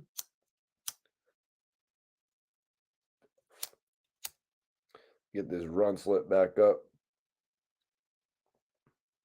You guys. Okay.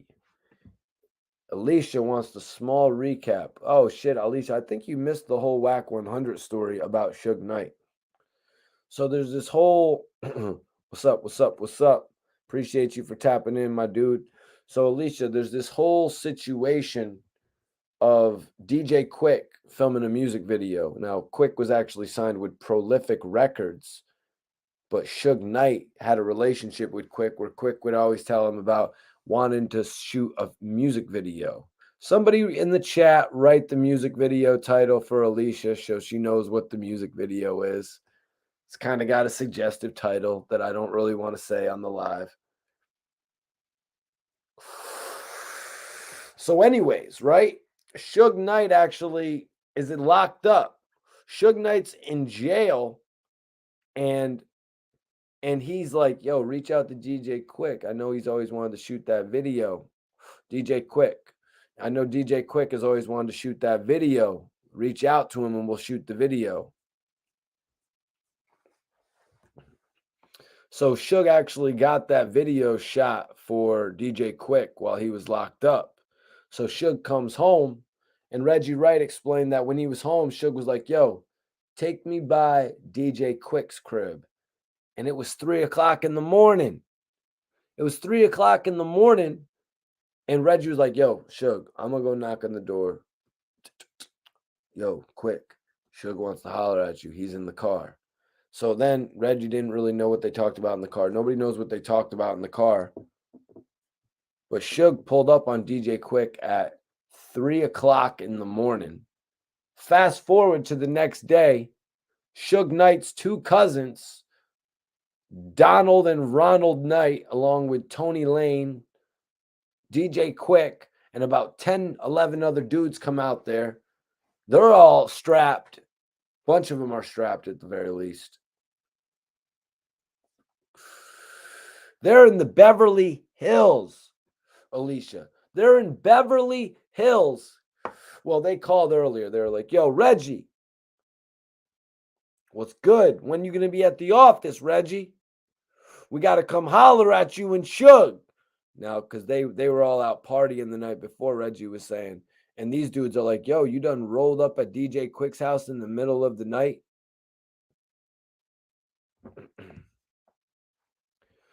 You're going to roll up in the middle of the night?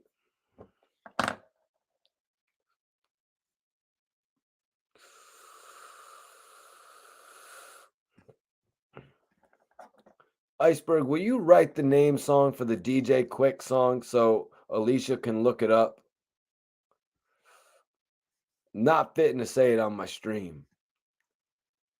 Put the video link up so Alicia can go check it out.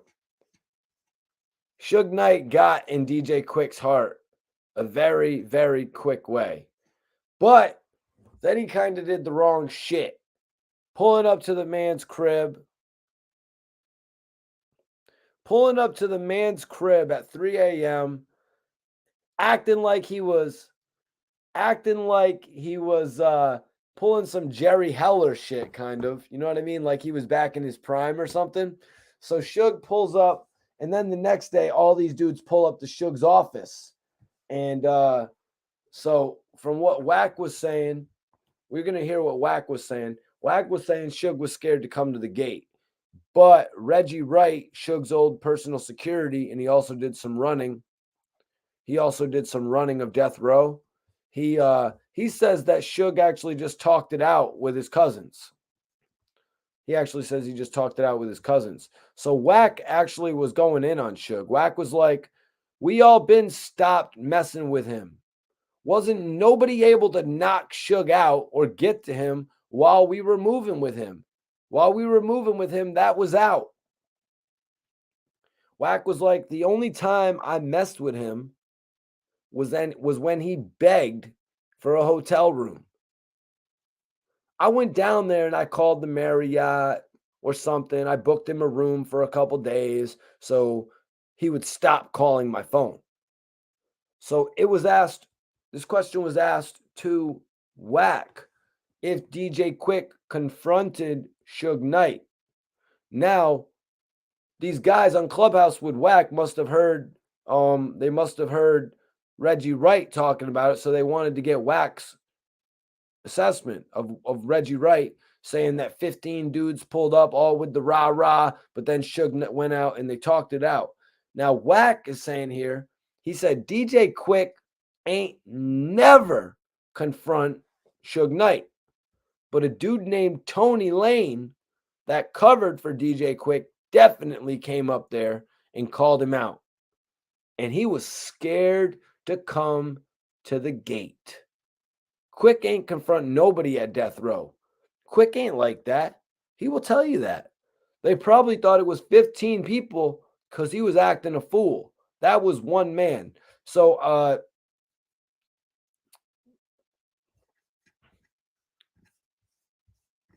yeah, I believe so. Let me see what label it was. I had it written down what label it was. Yeah, it was Profile Records, bro. I believe it was Profile Records.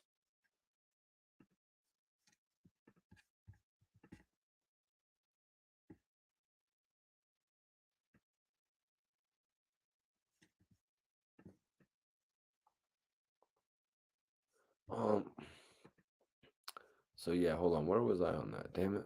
Did I lose my spot? Let's see. But yeah, so Wack is saying that he got Suge a hotel room. He booked him a hotel room. But then he was asked if DJ Quik ever confronted him. He was like, he will tell you that, but they probably thought it was 15 people because he was acting a fool. It was one man. So that's kind of weird, though, you guys. That's kind of weird, you guys. The fact that one of them saying there was 15 guys there, and now Wack is saying they probably thought it was 15 guys, but it was one man. That's not really adding up to me, y'all.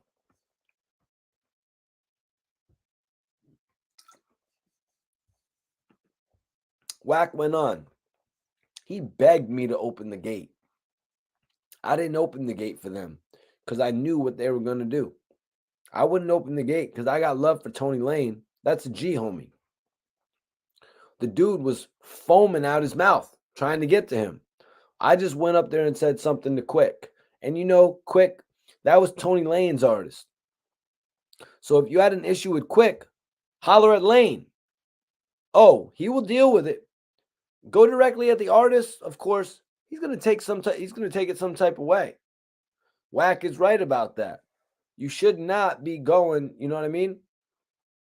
You should not be going at the artist. 100%. You should not be going at the artist. You should go with the person that deals with him, so he could go more properly talk to the artist. That would have been the better chain of command to go through.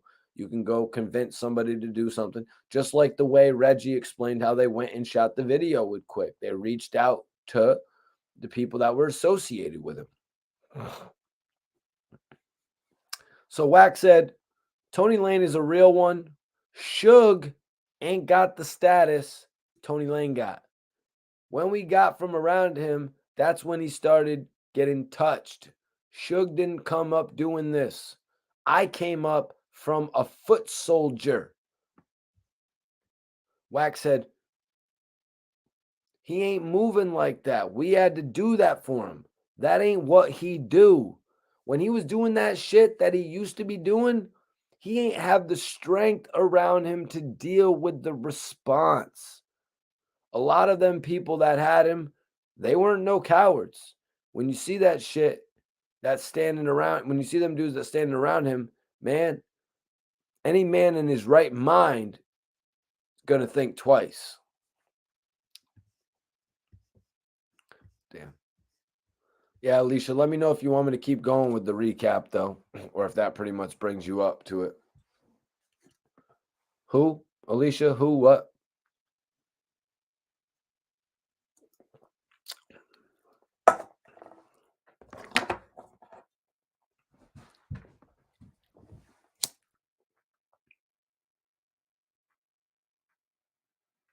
I might have to roll up again. Actually, I'm right here ready. I already got some bud broke up right here, actually.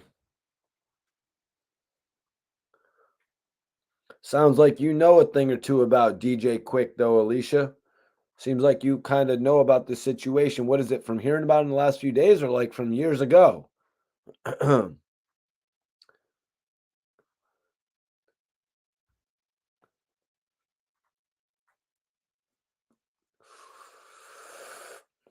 But Nightman, what do you make of Suge Knight wanting to produce that video for DJ Quick? I kind of feel like that was him trying to manipulate Quick to, like, when he got out of jail, he could be like, yo,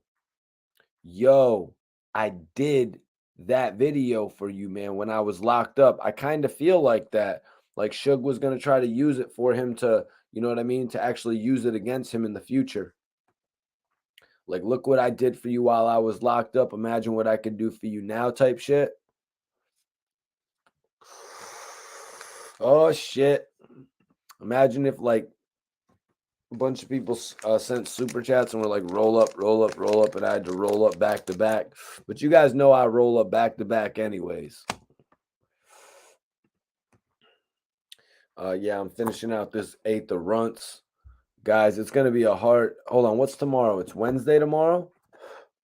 Ooh, that's going to be damn near impossible because I got an 8th of runts, and I'm supposed to be able to make that last for me until Friday.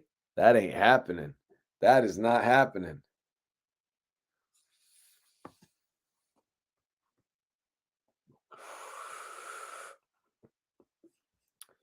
Bobby, the way to donate to the channel is on Super Chat.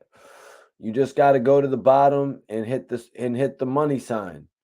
It says show your support, and then you just hit that little money sign, and it'll tell you how much you can donate whatever you want to donate.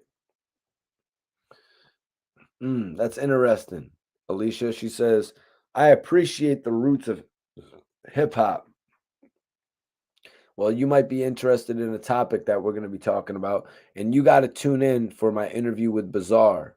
I'm going to be showing my interview with Bizarre.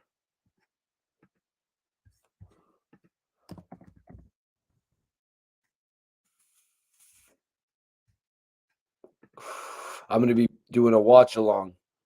I'm going to be doing a watch along. Yo, what's up, man? It's your boy Bazaar, and I want to give a shout out to my man Mikey T, the movie star, Detroit, bitch. We in this motherfucker. Yeah, I'm going to be doing a watch along for my interview with Bazaar in the near future. Yep, I'm going to be doing that. Let me see.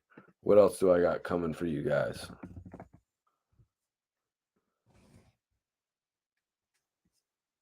Let me see. What else do I got coming for you guys?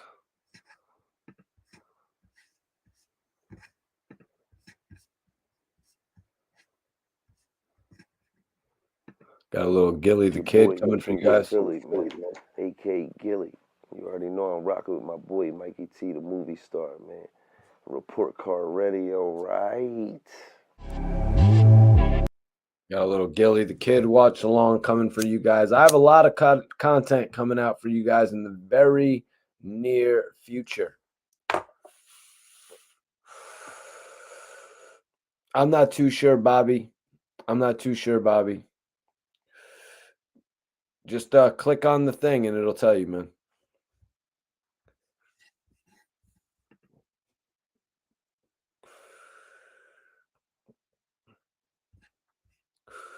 Alicia is a big Tony Yayo girl, from what I hear. Big Tony Yayo fan, right, Alicia? I'm about to roll up. Let me put a poll up. Let me put a poll up right now.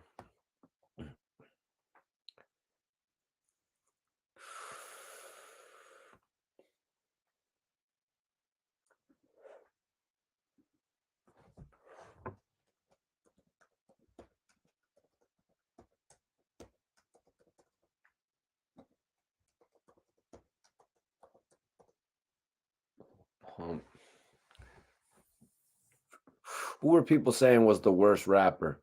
I'm trying to remember. Who were you guys saying was the worst rapper ever? Like, you guys were trying to tell me, like, to put some dudes on the list. You guys were trying to tell me to put some dudes on the list that I didn't remember to actually put on the list.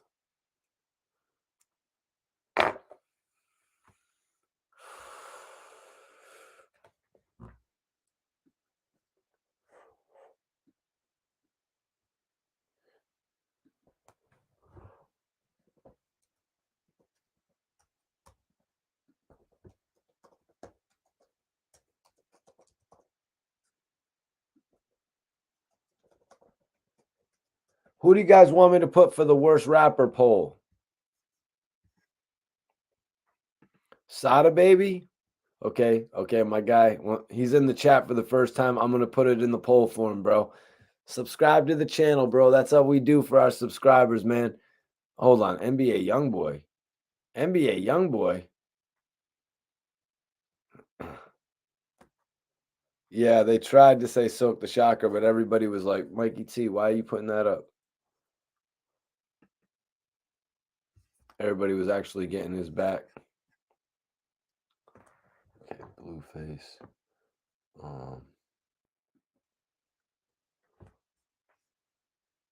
Alicia says can't help here.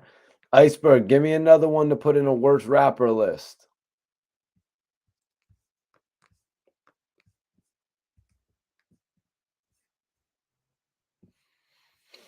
Worst rappers. Kanye West. What the hell are you talking about, Raze? Come on now, bro.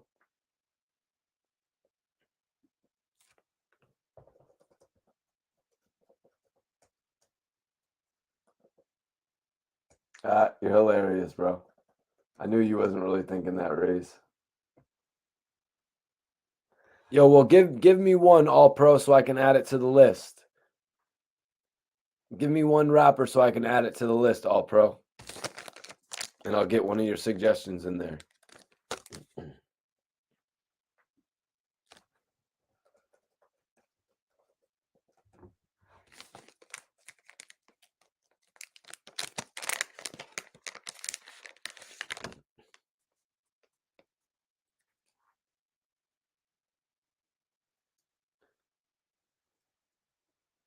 All right, I'm putting the poll up right now, you guys.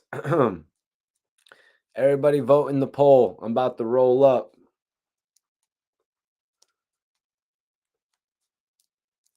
Vote in the poll. I'm about to roll up, y'all. Who y'all got in this poll? I got we got Sada Baby, we got Little Pump, we got Blueface, we got Bone Crusher. Yep, I had to put Bone Crusher up there, you guys. Iceberg's gonna call and bitch me out. Iceberg's gonna be like, "What the hell is wrong with you, Mikey T? Putting Bone Crusher on that list."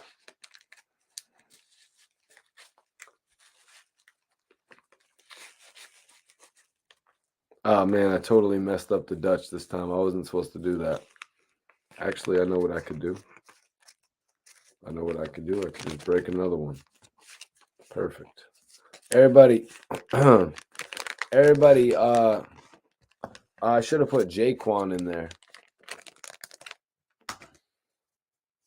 I should have put Jaquan in there, honestly. Chingy. Nah, Chingy actually had a couple songs, man. That right there. Let's Get Away. No, not Let's Get Away. What was that one he had for the chicks?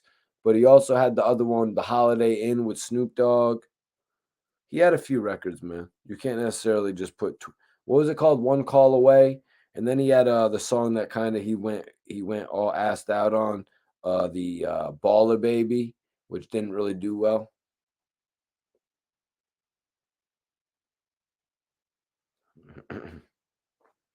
But he had quite a few singles. That's why I didn't put 6ix9ine on the list either, because like I didn't want people being like, well, Mikey T, there's a big difference between 6ix9ine and Blueface or something like that. Oh wow. 0 votes for Bone Crusher. Alicia says, Tipsy was the bop, though. You are hilarious, and you are right. What about Hood Hop? Did you like his second single? It was called Hood Hop. It's bro, how do I pronounce your name? It's Miro. It's Miro. Is that good enough? Chingy was a good feature rapper. What features did you see him on, bro? Where I think Chingy went wrong was when he actually Chingy went wrong when he tried to leave Ludacris in Disturbing the Peace. Because right after Right There and the success of Holiday Inn, after the excuse me, you guys. After the success of those two joints, Chingy kind of got a little bit big-headed, it seemed. Chingy thought he was too cool for school. You know what I mean? And Chingy actually asked to be disassociated with the label. Then he later went on to be reassociated with the label. So it's like, come on, Chingy, man. You're doing too much. Chingy basically screwed himself out of his career. You know what I mean? He kind of screwed himself out of his career when he tried to step away and tried to think that he was his own entity. Now, if you guys want the Chingy story, if you want the story that I met Chingy, quite a funny experience. Chingy also shut me down, though, you guys. If you guys want that story, I'm gonna need a super chat. If Mikey T, I don't want to hear about you getting shut down. It is what it is. Mystical is a dope rapper. I really like. Chingy went to Nelly's label. Nah, Chingy never went to Nelly's label. I don't think. Did Chingy ever sign to Nelly?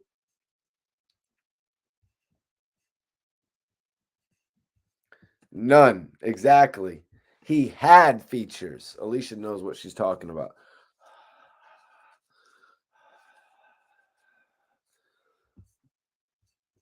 French Montana is lit, Iceberg. What are you talking about?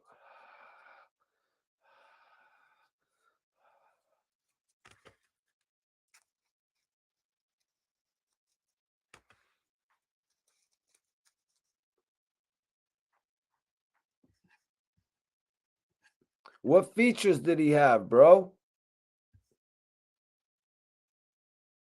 What features did he have?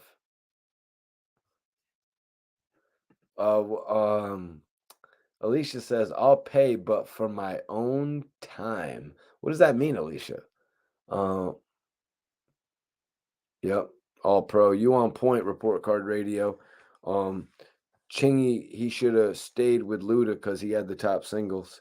Yeah, he just wanted to outshine Luda so bad. He thought he was Luda. You know what I'm saying? He really thought he was Luda at that point in time. And he thought he could move on to be, like 50. You know what I mean? He thought he could be the megastar rather than just being, Luda really had a good label going there at first. You know what I mean? With Chingy, with Bobby V, with I-20, with Shauna. You know what I mean? He really had a good label going. Then he got 2 Chainz or Titty Boy and Play a Circle, and then he got freaking Untitled. He had a whole bunch of different acts over there, you guys. Pretty impressive the amount of talent that T.I.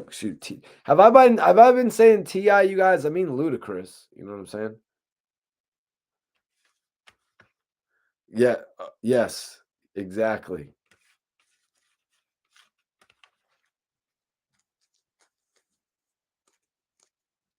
Yeah, I need to set up a Cameo, Alicia. I need to set up a Cameo. I'm going to set up a Cameo, you guys, so I can send shout outs to all your friends, all your family members, your holidays, birthdays, graduations, 420. If anybody wants a 420 message from Mikey T, you know what I'm saying? If you want a 420 message from Mikey T, I'm going to. Iceberg, can we set up a Cameo? Iceberg, let me know if we can set up a Cameo. Let's get it. I'm not waiting anymore, man. People need the cameos from Mikey T so I can wish they got a pop. I'd be wishing their pop a happy birthday. Moms, you know what I'm saying? Sisters, your bro, your girlfriend, your boyfriend. You know what I'm saying? Anything like that. You know what I mean? If you got somebody graduate in the family, if you got somebody actually celebrate, if you got you know what I mean? If you got somebody celebrating, getting some good grades and they need a shout out from Mikey T, I can do all that shit on Cameo.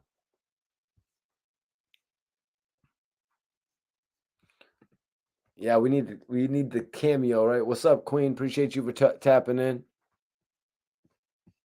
Appreciate you for tapping in. Let me finish rolling this up. I just had the Cameo idea, but now I got to finish rolling this up. Be on Cameo. Let's say y'all can get your featured shout outs from Mikey T or your hip hop stories. You know what I mean? You could get a hip hop story told to you on Cameo by Mikey T. Let me get this L rolled up. Y'all need to let me know what you're smoking though, man. What's everybody smoking? Everybody stop what you're doing and put it in the chat, whether you're on a phone, you're on the computer, you're on the tablet. You know what I'm saying?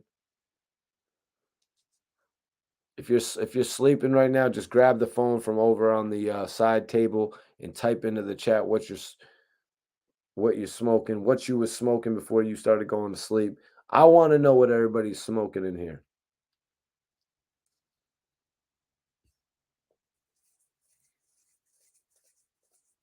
Yeah, Little B, Matt, yep, I see you, bro. I see you. Little B definitely could be on the list. Little B actually showed me some love early on, though. You know what I mean? He was really easy to work with. We was messaging back and forth, not that I ever, because he's kind of far, I'm in Connecticut and shit, you guys. Oh, shit. You're in Vegas, bro? I was about to go out to Vegas right now. I seen that it was 100 degrees out there. I was about to leave for Vegas tomorrow. But I should have booked it like last week. It was only like $520 there and back. And it's my boy's birthday. I'm really regretting not going for my boy's birthday because I could be out in Vegas for the next 5 days over Memorial Weekend and shit. But I really screwed up and didn't get the tickets when I should have. Yeah, so that's something I regret. That is something I definitely regret because I haven't been to Vegas. I haven't actually been to Vegas, so I haven't had an opportunity to really experience, you know what I mean? I haven't really had the chance to experience that type of life, you know what I mean? Well, in my defense, you guys,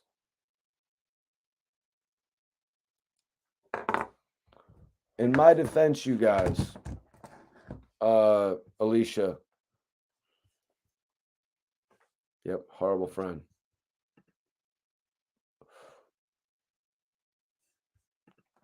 UGFM says, "Come on, y'all, super chat so we can get Mikey T here tomorrow." Yeah, yeah, everybody hit that super chat, and you will see me in Vegas tomorrow. Hit that super chat, and you will see. I'll be doing a live video from Vegas tomorrow.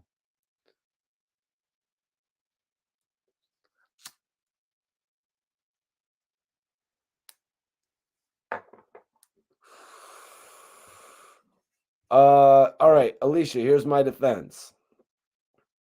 Alicia,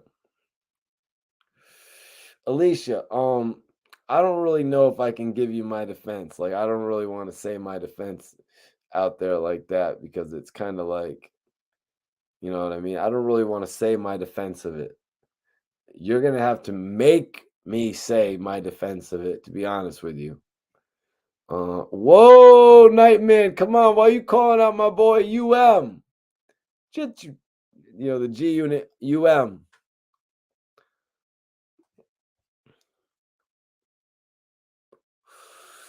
Oh, come on. Come on. Do not be calling out my boy French Montana, Bobby. Don't be going in on French like that. Come on. Nightman says Papoose is whack. Now you're saying, all right, everybody must just be tired. Everybody must just be tired if y'all are saying shit like that. Come on. All right.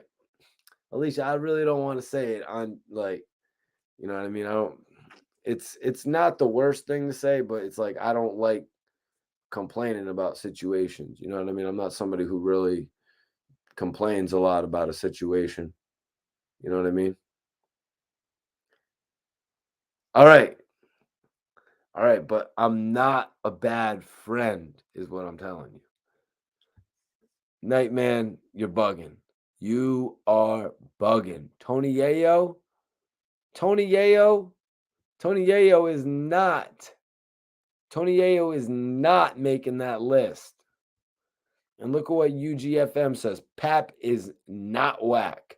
Yeah, I think he's just a little tired, bro. I think he's a little bit tired. OG Gas SPM was hard. Houston, Texas.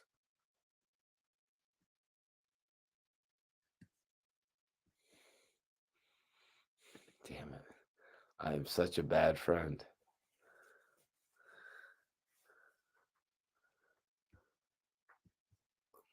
What is the hotline?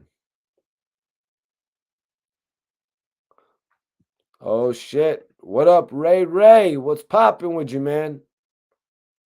When you gonna do a video on me, Ray Ray, where you're talking in front of me and saying all types of crazy shit? Oh my god. All right. I can't read those comments no more that you're writing, Alicia. Jesus. Oh, it's because I'm calling you Alicia. It's Lily. I forgot. Totally disrespected her cool nickname.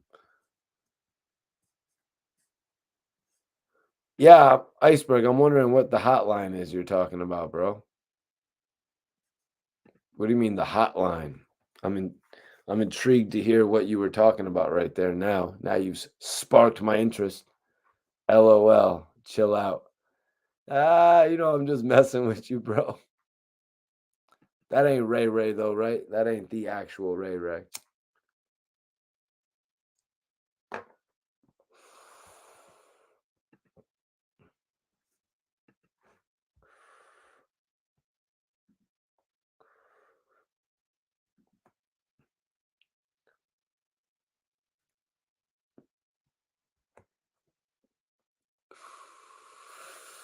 Oh God.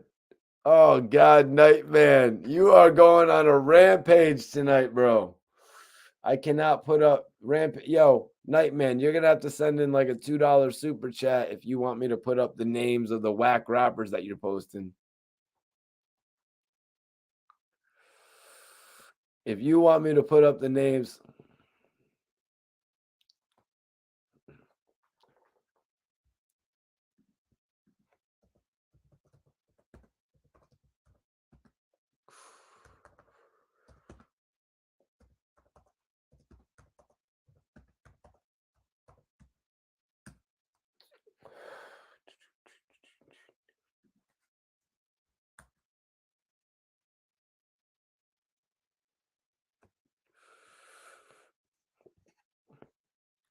Yeah, you're getting a little bit too crazy with it tonight, bro.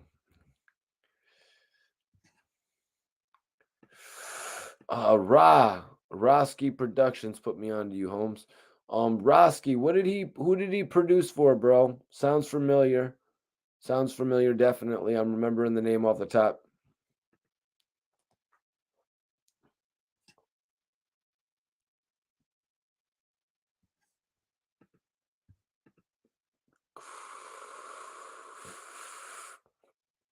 Well, OG Gas, I hope you definitely tune into more lives, bro. So if you would subscribe and hit that notification bell, you know what I mean? It's dope. It's dope having you in here. It's dope having you in here. Well, Alicia, you were going in on me not being a good friend.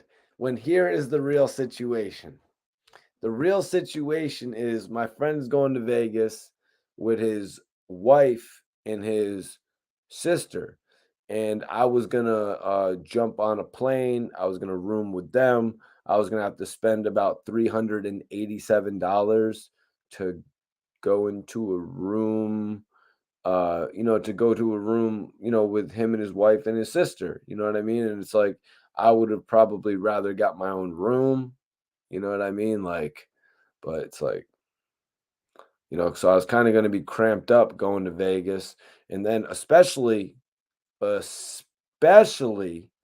fact that I would want to go live streaming. You know what I mean? That would have been a little bit crazy if I was live streaming in Vegas when I had like 4 other people just walking in and out. Like I'm at my crib, I can make sure, people stay all the way over there.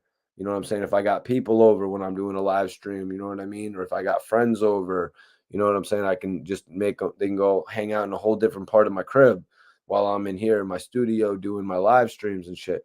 Now, if I went to Vegas, I would have to get my own room because I couldn't really expect everybody to just stop their whole life. They'll be playing all types of music in the room and shit like that, watching television while I'm live streaming. So that was another situation of it. You know what I mean? Having to, just not having enough pre-planned to actually go out there and get my own room and shit. Then missing my opportunity to buy the cheap flight. Because when I first could have got the flight, it was probably about 360 there and back. Then the last time I checked, it was 524, which isn't really that much of a difference. But when you're going to Vegas, you're spending a couple bands, And I would have really liked to have been out there for my friend Nibs. And I really feel extremely guilty about it because he's one of my best friends in the whole world. And he was actually offering me, whatever. The room costs $387. Like that's actually probably a great deal. He's actually staying at the New York in Vegas. He never gives me nothing but great deals. He's a great friend. Like I said, one of my best. So, but yeah, let's move on from that, man. Shout out to him. I hope he has a great birthday. I should take him out for steaks or something like that when he gets back. Hopefully he forgives me though. I feel like an asshole though. Just be real. Just being real.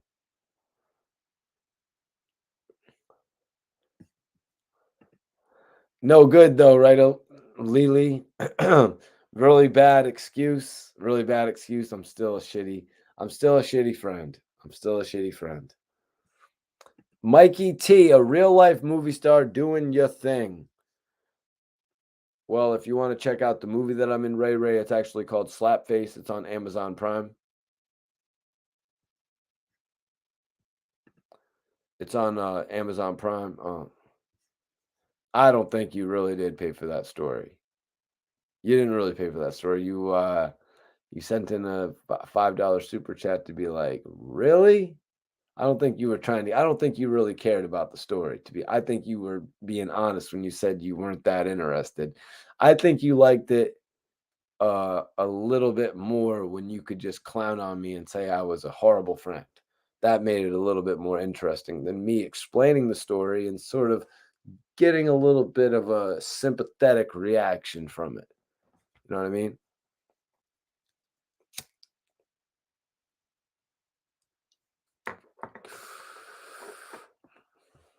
I really do wish I could be in Vegas, man, just to go there, enjoy the time there, and then like actually do some live streaming from there. You know what I mean? Oh, what movie? What movie are you trying to promote? Oh, damn.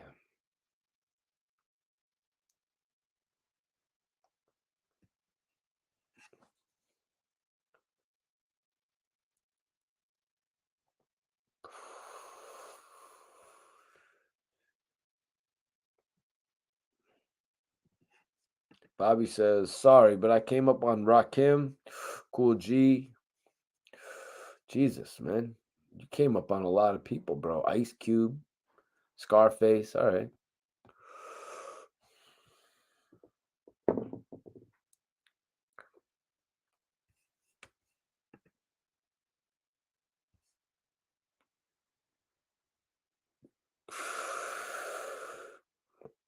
We need to move to Vegas.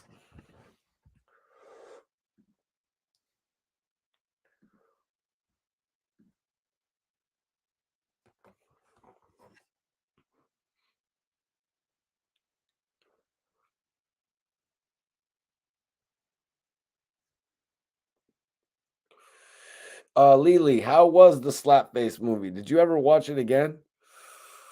Or did you just watch it that one time when you were actually on stream with us? Oh, damn.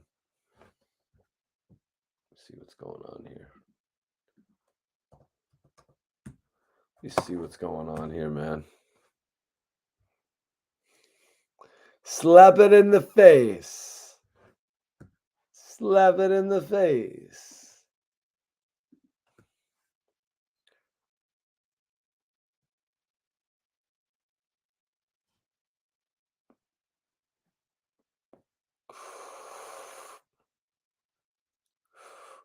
Yeah, you're right. You're right. The rent, the gas, all that shit is getting crazy. I was just in Boston though the other day. The gas was $5.50 a gallon. So it's even getting crazy up north too, man. All the prices are getting kind of crazy. You know, in New York, my guy was just explaining to me how you get like a small ass apartment in New York for like 1,500, or you know what I mean? Like, so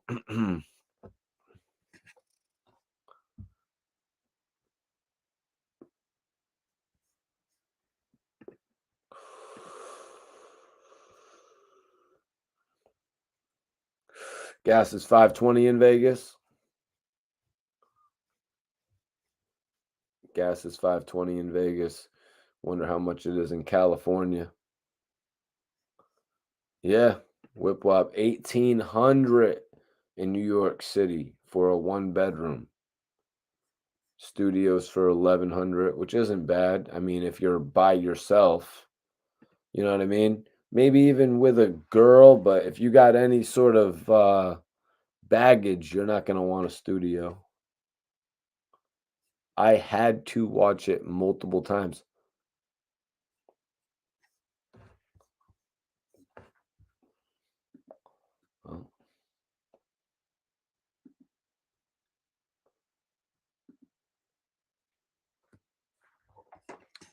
Damn. Yep. I was pretty much figuring that, Bobby. Bobby says he's in Sacramento. Gas is almost $6. Jesus. Truth Hurts TV says it's going to be an expensive.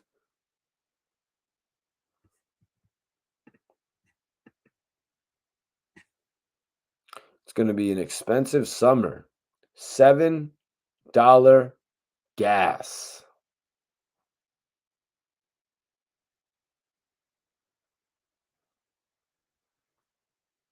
Oh, no, Alicia. I was just asking you. I find that interesting that you watched it several times to fully appreciate the work. Yeah, some people watch it multiple times for different reasons. That's more so what I was questioning. Crazy. $7 gas. Nuts.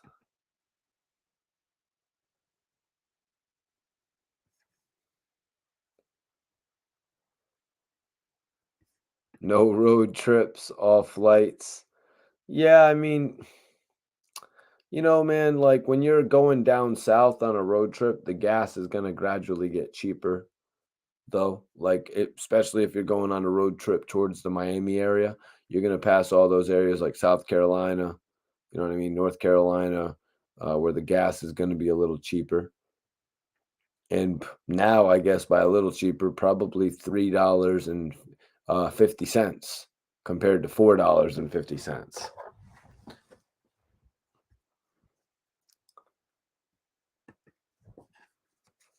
But Iceberg actually says Iceberg Inc is my name, and I don't give a F about the gas price. He hates complainers. Get money, geez. Well, it's kind of crazy when gas prices are raising up to those levels, man, and you're going to be getting like, what's that, 7, 14, 21, 28. You're getting like 4 gallons of gas for $30. You're getting a quarter tank. Now you're getting a quarter tank of gas. You're literally getting a quarter tank of gas for $30. Something that would normally fill a more moderate car is now only filling up a quarter of your tank. Now we're talking about a $90. How many quarters are in a tank? Is it 4? Now we're talking about now 4 quarters in an ounce, right? So 4 quarters in the tank. Now we're talking about a $100 car. A car that would usually cost $30 to fill up is going to cost $120 to fill.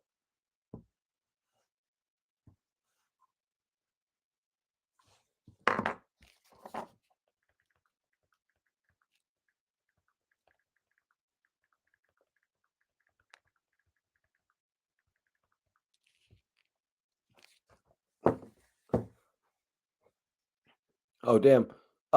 Lily, what state did you say you were from? Are you from New York or something where you don't have to drive?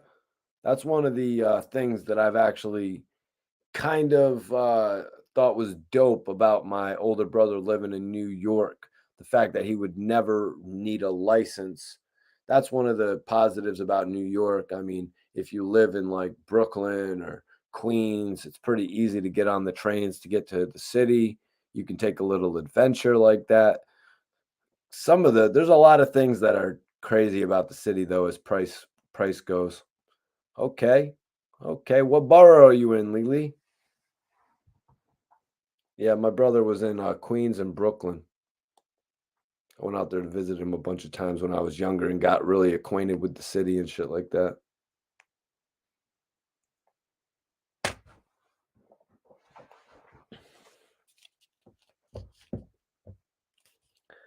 Yeah, it was.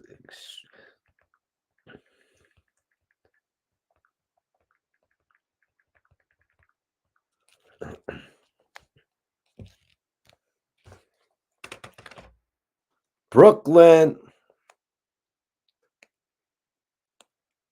All right. Top 5 from Brooklyn. Damn. Detail, what's popping, bro? Gas in North Carolina. See, that's what I love about the chat. We got people from all different cities tapping in, giving us information. Gas in North Carolina, not much different than I would have to say in some parts of Massachusetts at $4.40. That's kind of the low end, I think.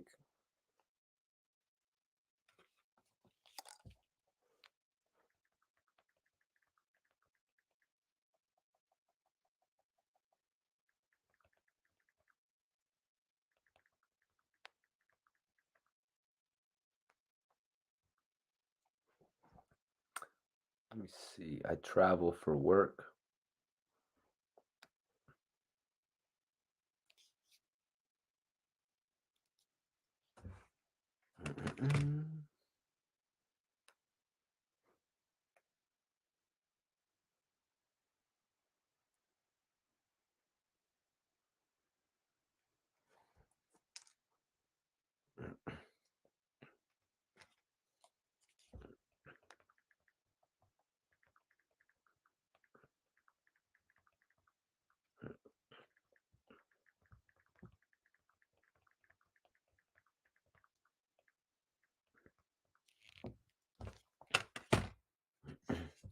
Gas in Cincinnati. Gas in Cincinnati, $4.50. Cincinnati, Ohio. And we got North Carolina at $4.40. That's about what it is here. I paid $4.56 today, but it's as high as $4.75. It's just about $5 here in Connecticut. What are you smoking on tonight, my guy? Precious says, what are you smoking on tonight, my guy? I'm smoking on this. I'm finishing up this Runts.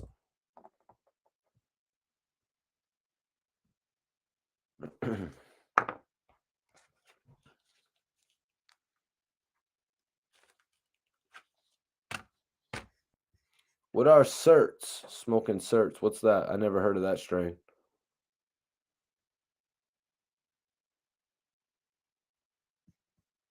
Okay. Bobby says, I'm near Sacramento, but grew up in San Jose, Silicon Valley. I was paying $17.50 for a studio 5 years back. Now people rent walk-in closets for that amount in the Bay Area. Get on the web. Wow. Yeah, I heard some shit like that, man. That's pretty nuts. It's pretty nuts, man. But yeah, I enjoyed the live video tonight, you guys. I really appreciate everybody who tuned in for the live. I hope y'all subscribe to the channel. Everybody on here that's not subscribed, make sure y'all subscribe right now, so you don't miss any of my live videos. If you guys are on Instagram, I want you to follow me on the gram.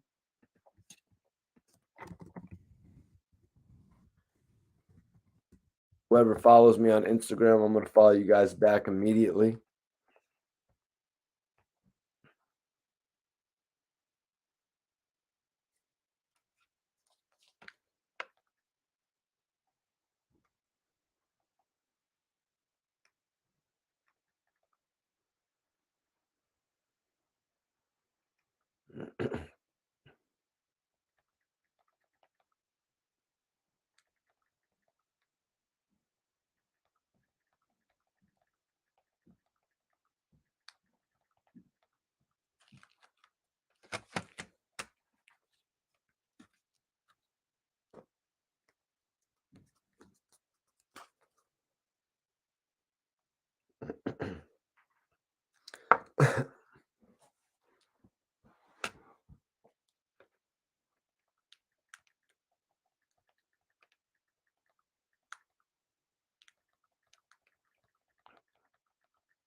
Oh, shit.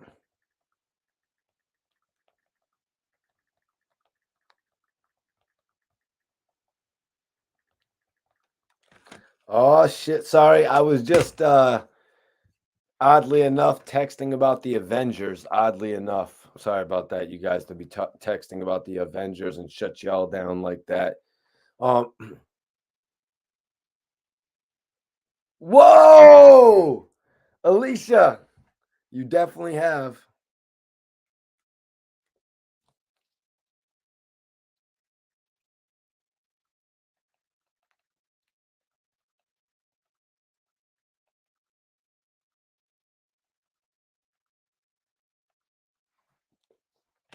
Okay.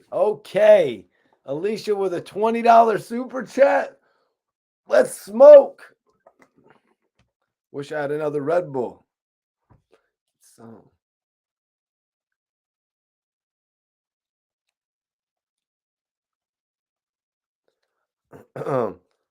What are you smoking on tonight, Alicia? Let me see. What the What the hell? What am I seeing right here?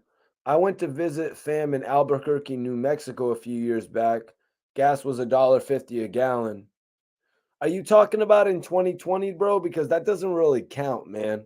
Like literally, bro, I saw people, or not people, I saw gas stations. They had gas for $1.50. I'm not gonna say I saw people buying gas because I was buying that gas too. I'm like $1.50 for gas.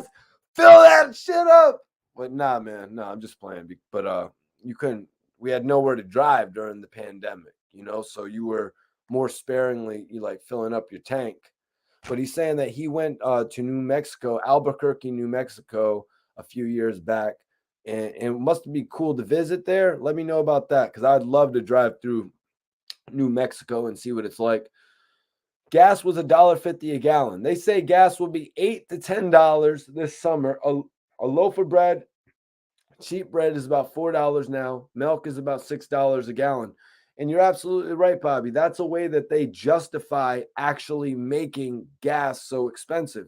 These other products that we need, bread, milk, orange juice, all these natural things that we got to go out and buy, we got to pay this amount for as well. When you're buying a gallon of milk, gallon of juice, so you're going to pay for a gallon of gas. And it just so happens you're going to probably need about 2 of those in certain situations to get to and from the grocery store. Unless you're lucky enough to live right by a grocery store. Because a couple times in my life, I've lived in an apartment that was actually right by a grocery store.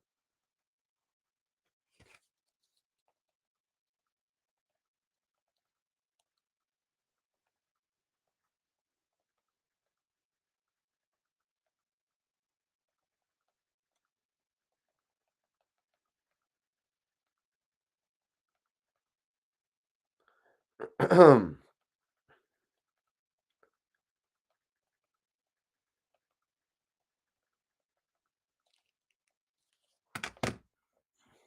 see. Okay, so you said you're blowing on some rainbow runts? That's crazy. Iceberg was just smoking on some rainbow runts. I could have sworn he told me a few weeks back. I don't know if you had sent me a... Yeah, Iceberg told me he was blazing on some rainbow runts. So that's really a thing. Wish we got some shit like that. UGFM says, shout out to Alicia. That's Lily, brother. Major shout out to Las Vegas in the building. Hope you subscribe to the channel and continue to tap in.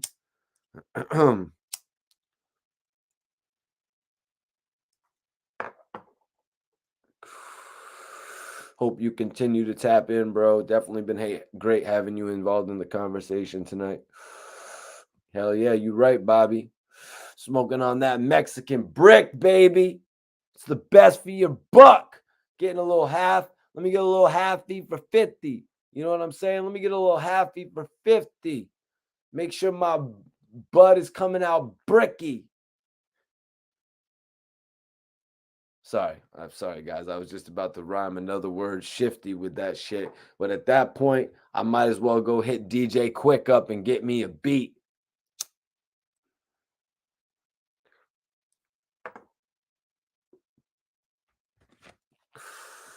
Yeah.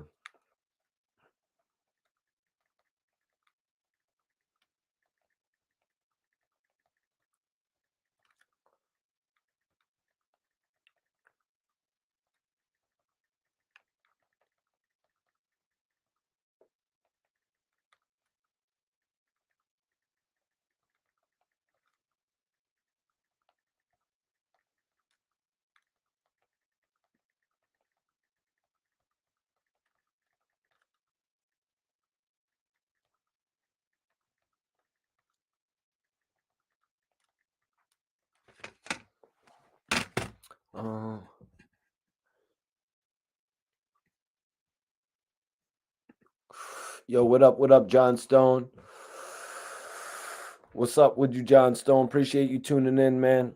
We're at the tail end of the live doing some open questions and shit.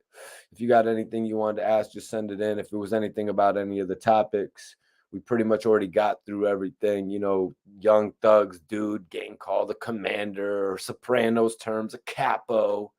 You know what I mean? They're trying to throw that on Young Thug right now with everything that he's built. You pretty much got a dude right there talking to the judge like, we believe that Young Thug is the leader of this group. But bro, what are you talking about? He's obviously the leader of the group, of his record label. Like, they're trying to paint, and Gunna is also in a commanding. Duh! Gunna is the #1 selling artist on YSL. What are you acting like you're proving? They're acting like they're going there and they're proving the level of the record labels. The order of the record label is what they're proving. You know what I mean? It's like Irv Gotti created Murder Inc. and then Ja Rule was his leading commander. It's like, what the hell? Like, they've decided to take it a step further. You know what I mean? Because they weren't doing that to Ja Rule back during the Murder Inc. case. They've really, in these last few years, taken it to a whole nother level where they're indicting the record labels. They're like, you all move together. Y'all are moving together, and you're not officially a label, are you? I don't know about that, about them officially being a label. Because like I said, the YSL brand, it's like a little bit murky, a little bit, murky? The situation a little bit murky. You know what I mean? You don't see... Am I right? Am I wrong? Guys, in the chat, tell me, am I right or am I wrong? YSL has not been marketed like Maybach Music. YSL, the label, has not been marketed like Maybach Music. Like, that's just kind of how I feel. Like, Thug had enough money, or has enough money, to put the label together like that. I mean, it's hard to get bites on labels. Look how Rick Ross needed 2 and then a 3rd album to get a bite on a label. And these are albums that moved 150,000 units apiece. You know what I'm saying? These are units that actually moved 130,000 units apiece, guys.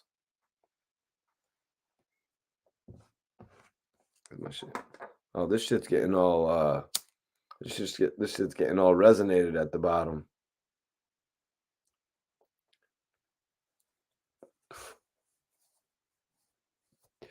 My weed's getting all resonated.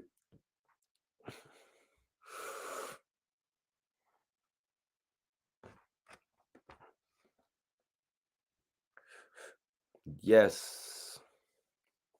Yes, yes, y'all. I hate when weed gets resonated. Doesn't that usually happen when you mix 2 different kinds, though?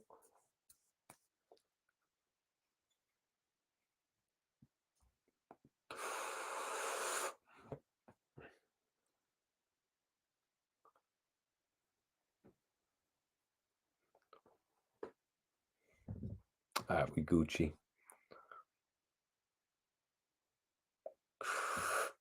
Nah, I didn't hear it yet, UGFM. I seen that Cassidy released it at 3 o'clock today, though. I seen that Cassidy actually released it at 3 o'clock today. I actually threw it on my gram. To show him some love.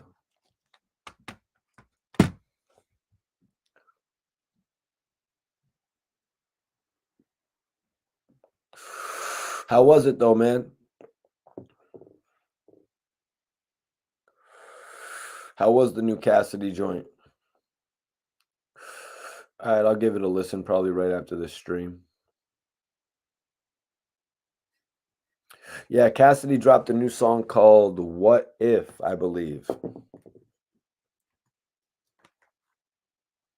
Cassidy dropped a new song called What If.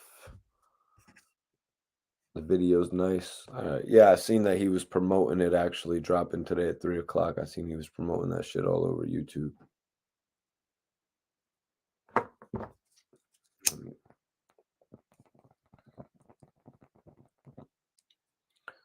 Sometimes I be lighting my blunts like that. Some people be putting them shits in the oven and shit, in the microwave. One time I had a bad experience putting a blunt in a microwave, though, you guys. A really extremely bad experience. But yeah, man, I appreciate everybody for tapping in the live tonight, man. Definitely appreciate y'all. I will catch y'all on the next episode. You heard? Make sure you subscribe to the channel if you're not. I'll be back on the next episode. Peace.